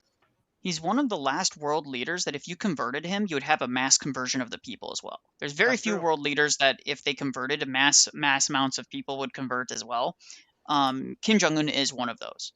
He would be like, he would go down in history as a Saint Constantine the Great. No, she's married with like multiple children. Dang it. Cheonju. So if you go to Cheonju, we can show you guys that. Maps. Google Maps. She has 2 sons, only 2. Only 2. Can you? Yeah. Not that much older than me. When I was This going to is ask, so Chonju. I'm part of an OCA church. What's the whole deal? Like we're not. What is something with Constantinople and Russia or something like that? No, What's so this? the OCA is recognized as autocephalous by all of the Orthodox jurisdictions except the Ecumenical Patriarchate. The Ecumenical Patriarchate recognizes you guys as a still a branch of the Moscow Patriarchate because they don't believe that Moscow had the authority to make you guys autocephalous. It's So basically that's he wants to be the Pope. That's what it basically boils down to. The bishop of Ecumenical Patriarch. This one's actually not far from me, guys, believe it or not. This Chonju is like an hour-ish drive away from me, maybe. Probably not even that, probably 30 minutes drive away from us. Church of the Archangel. So this is Seoul. The entire city of Seoul is like this big, right? If you include the metropolitan, which includes all of like the suburbs and like the surrounding cities, it's more like this, right? 25 million people live in that area of the country. That's crazy. Now it's a ghost town. I live in, well, I won't like dox the exact area, but I live in like this area. I live in like this area. I don't think that's right, Rafa. I've been told Antioch does hold OCA's autocephalous status. I believe they do. Because we have a sister church and they're Antioch. I mean, and here's the thing. Also, like, it doesn't really matter to the layman, as long as you're not like, obviously, if it comes to full schism where you can't take communion at opposing churches, that's something you talk to your priest about. So, like, you don't have to worry about it. Yeah, the OCA is not going to happen. But if you're a Rokor, for instance, you would want to talk to your priest before going to a Greek church, for instance. And that's just he's probably not going to say anything about it, or he might, but that's his decision, right? And what's best for your soul. So just take his advice. So Kwonju, and then we have, obviously, with no information, because they're not allowed to, no information for the church in Pyeongtaek, and they also do not mention any missions that are in North Korea because they're not allowed to. We're not banning Rafa. Even if he's being cringe and calling me names, he made fun of me, and it's true. Oh, it's they terrible. don't include. They haven't included the church in Gwangju yet. But those are the total churches in. If you include Gwangju, which would have one here, those are all the Russian churches. The Greek churches have a similar setup. They actually have one in Seoul, one in Incheon. They have one in Cheonju, and then one just south of there. They have one in Busan, and then one in. It's good for the United States that we have so many jurisdictions because it does. Ulsan, right here. This is where I first discovered Orthodoxy. That's true. Right Pope here. Dyer You could probably see it. We could probably spot it from space here. It's around here somewhere. I can show you Right where I here. discovered Orthodoxy. Hold on. Boom! Right there. You can see the dome. That's the parish that I discovered Orthodoxy at. That's where I was initially made a catechumen. You can see that right there. And this is where I had to travel at the time. So this little peninsula, here's Ulsan. There's the little peninsula, and I used to have to take a train. And I'm just gonna from Daegu. So I lived in Daegu at the time. So I'd take a train, about an hour, a train which was about an hour train ride to Ulsan, maybe 40 minutes. 40 minutes train to Ulsan. Then I had to take an hour-long bus ride just to get to this area where I would then go and attend liturgy. And then so it'd be another hour back. And this was with a toddler, by the way, with my daughter. So I don't want to hear any complaints about, I have to travel really far. Suck it up. And then I'd have to travel back to the train station, take the train back, go all the way back to the train station in Daegu. Then I have to get on the subway from the train station in Daegu and travel like 6 stops to my area, which is another 20-30 minutes on top of that. So 2.5 hours minimum a day traveling. OCA states that currently the Russian, Bulgarian, Georgian, Polish, Serbian, and Czech and Slovak churches recognize the autocephaly of the OCA. Which ones?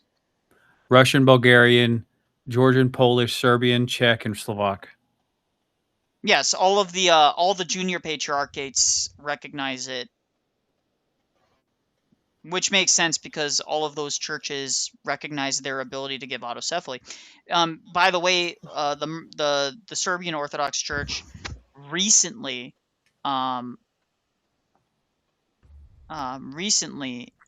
recognized the autocephaly of Macedonia, and all the churches accepted that, except for again the EP, who for some reason is just they're salty boys. What did you want to share here? You said where you started Orthodoxy. I was just like, Because your basic education is in history, as far as I understand. Yes. Тогда я позволю себе. So if you don't mind, So I will where take did I only find 30 Orthodoxy? seconds or 1 minute to give you a short reference to history for giving you a little historical background. Please. The Russian state started gathering itself as a centralized statehood in Wait, it 862, gets funny. when the townspeople of Novgorod invited a Varangian prince, Rurik, from Scandinavia to reign. So Russia began to develop with two centers of power, Kiev and Novgorod. The great-grandson of Rurik baptized Russia, Batu-khan, came to Rus, plundered and ruined nearly all the cities. It was even called the Lithuanian-Russian Duchy. So the For Poles those who were can't trying tell, to it's all engage together in the partitioning of Czechoslovakia. Why wouldn't you? For those who don't know the reference here, it's because it's an EU4 reference, where he's just talking about Europa Universalis 4 the whole time, and I'd always tell people, like, the reason why Orthodoxy is the best is because in EU4 it's the most powerful religion in the game. It's the best. It's true. You So become true. Orthodox, you get the best benefits, and you don't have to deal with the Pope excommunicating you. But he does it to me all the time. Patriarch Porphyrios of Serbia has Metropolitan Tikhon on the patriarchal diptychs. Yes. I mean, yeah, Korea. Roughly minutes way too fast for Nicholai. Metropolitan Tikhon isn't on the patriarchal. There's so many terms here I gotta learn. Again, it doesn't matter really. Like, this is all like splitting hairs. What matters to you is like what your priest will tell you, what your bishop will tell you. It doesn't really matter if you, if there's a lover's quarrel between two bishops in some jurisdiction or another. Like, they'll let you know what matters to you, because it's like Father Stephen Young said, where he's like, everyone's always like, if I was in the time of Arius, I would be a base crusader fighting against the Arians. Like, no, you just be going to church and receiving the sacraments and going to confession. Right? Like, you're a layman. It's okay. There's nothing wrong with that. You know what I mean? People get real caught up in the political parts of all religions. But for us, you receive the sacraments, you go to confession, you know what I mean? It doesn't really matter. So Actually, no, Orthodoxy is this without a doubt the best religion in EU4, without a doubt. Shinto, are you joking? This is a joke. This is this is interesting. So you see these like brown spots in Korea, like these kind of brown areas along the coast, like right here, here. Those are called the Korean mudflats, and they're all along the coast here, all along the bow, all along here until about right around here. This is when they kind of stop. But the mudflats is this weird phenomenon where the ocean basically recedes. It's that way in northwestern Germany too. Yeah, the ocean basically completely recedes back, and it's just filled to the brim with like octopus, eels, clams, and things, and every single day you'll see hundreds and hundreds of Koreans going throughout there, either walking through it or whatever else, and they're just collecting it. It's a huge economic thing there in South and North Korea. And North Korea probably has them too, I believe. I just don't remember where they're at. But yeah. And South Korea actually is, interestingly enough, like, I know these mountains don't look high, but they actually they poke through very quickly. So you'll notice despite all of the development, like these are all farms and stuff like that, the mountains, all the cities and villages are all spiderwebbed in the valleys of the mountains. So it's very easy to get away from it all if you are in Korea. It's very easy to get away from it. And what I mean by that is that if you want to go and get away from the city, let's say you live here. This is where the U.S. military base is, right, by the way. That's Camp Humphreys. Let's say you're in Pyeongtaek, which is a city of about 2.5 million people, maybe 3. It's growing very rapidly, and these maps are not updated yet. But they don't build in the mountains. Everything is really, really highly centralized, right? Because they want people to be able to drive like 20 minutes away and just go into a forested mountain area and just go hiking and like camping if they want, right? They do those types of things intentionally because they don't want to overdevelop areas, right? You just go here. You can see you'll see none of these villages go much past some of these things, right? Even though they easily could. They have the technology to develop these mountains, but they don't. So Korea is very, very much highly, highly like centralized in that sense. Not all of it is city, by the way. This isn't all concrete. It's mostly farmland, actually, believe it or not. The only place that's actually mostly like city is when you're in Seoul. And even Seoul, you'll see, they've preserved green space, even within Seoul. Green space. Green space. Giant mountain green space in the middle of the city, right? Mountain, middle of the city, green space. Green space. Like, they do that all the time. So, it's one area. It's the one area about Korea that is actually very beautiful. Well, that's the thing. A lot of people, when they talk about like overpopulation all the time, they just sound really stupid, because the reality is that we aren't even living like it. The amount of land that we, like, for instance, in like Australia, where they could actually make it livable with no effort whatsoever.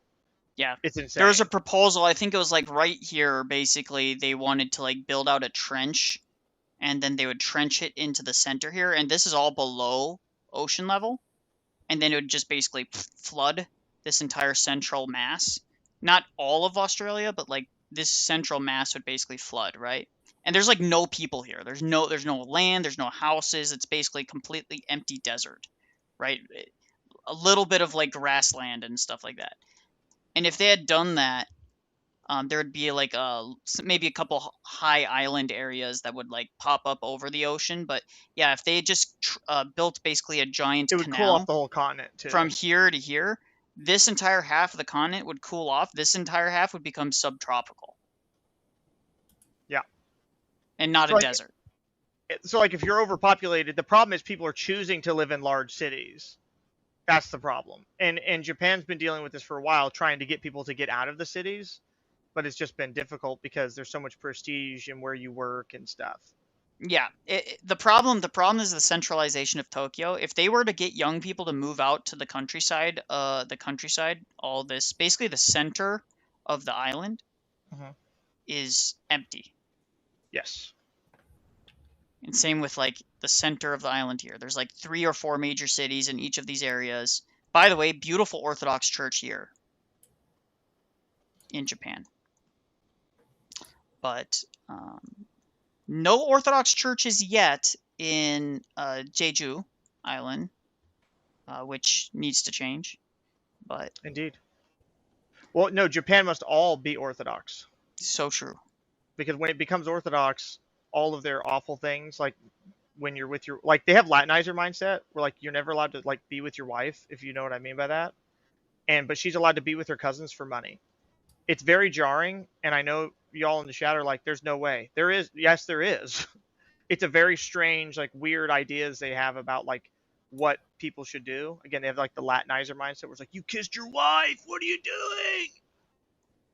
They are very they have a weird concept of marriage in modern Japan, and so Well, you gotta remember, like, marriage as a concept is more American. That's why they use wedding rings and stuff. They didn't used to,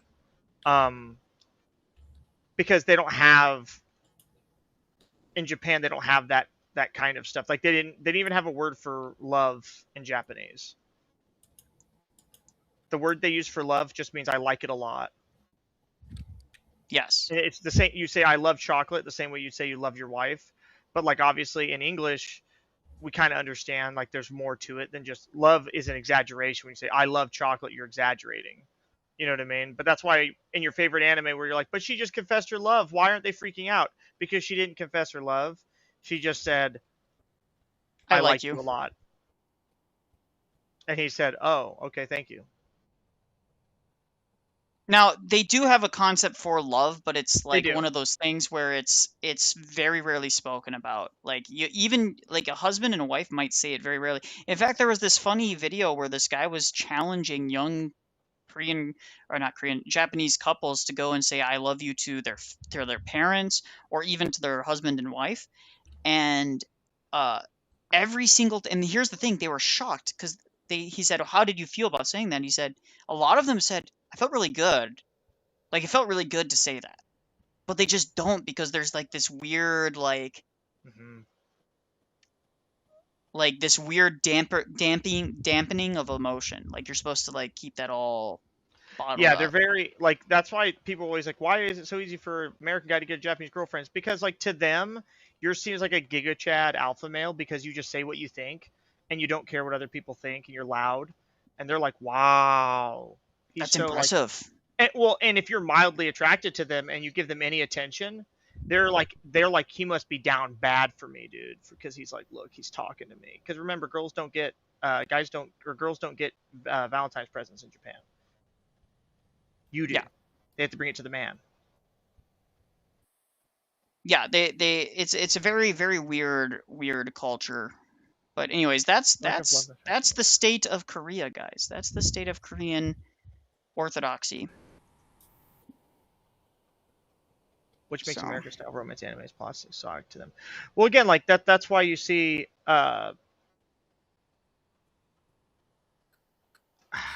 you know, that's why you kind of see Japan is changing like over time. Yeah, it's super bold, very bold. Like, you're crazy. You kissed her in public? Again, this is a culture that believes it is okay to sleep with your cousins for money while you're married, but not to sleep with your husband. Yeah, I mean, obviously that's a little exaggerated, but there is truth. That does happen. That does happen, and it's very common. I'm not joking. I still have a friend who lives in Japan right now, who he called me and he says, "Can you please speak to my wife for me?" Because he didn't speak Japanese. I said, "Why?" He goes, "She's telling me she's allowed to do this." I'm like, "Yeah, that's a common cultural practice." He's like, "What?" He didn't believe me. I told him. It's not like everyone does it, but it's an issue of. Now, you guys don't know anything about my life.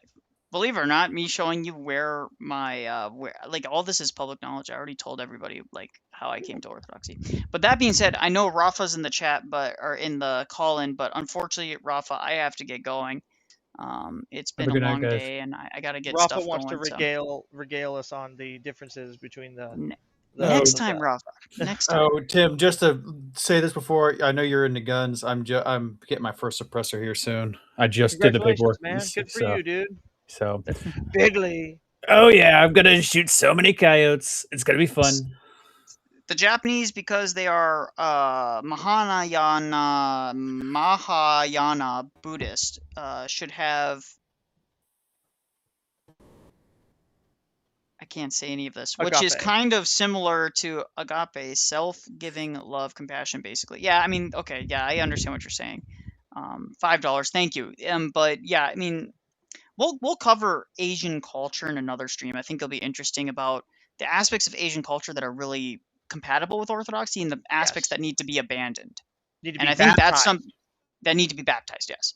And I think it would be interesting to have that kind of discussion about, well, what areas do we think from an outsider's perspective would be compatible from Japan and Korea with Holy Orthodoxy, and what areas would need to be baptized or straight up just kind of left to the wayside. So anyways, guys, God bless you. Good to see you.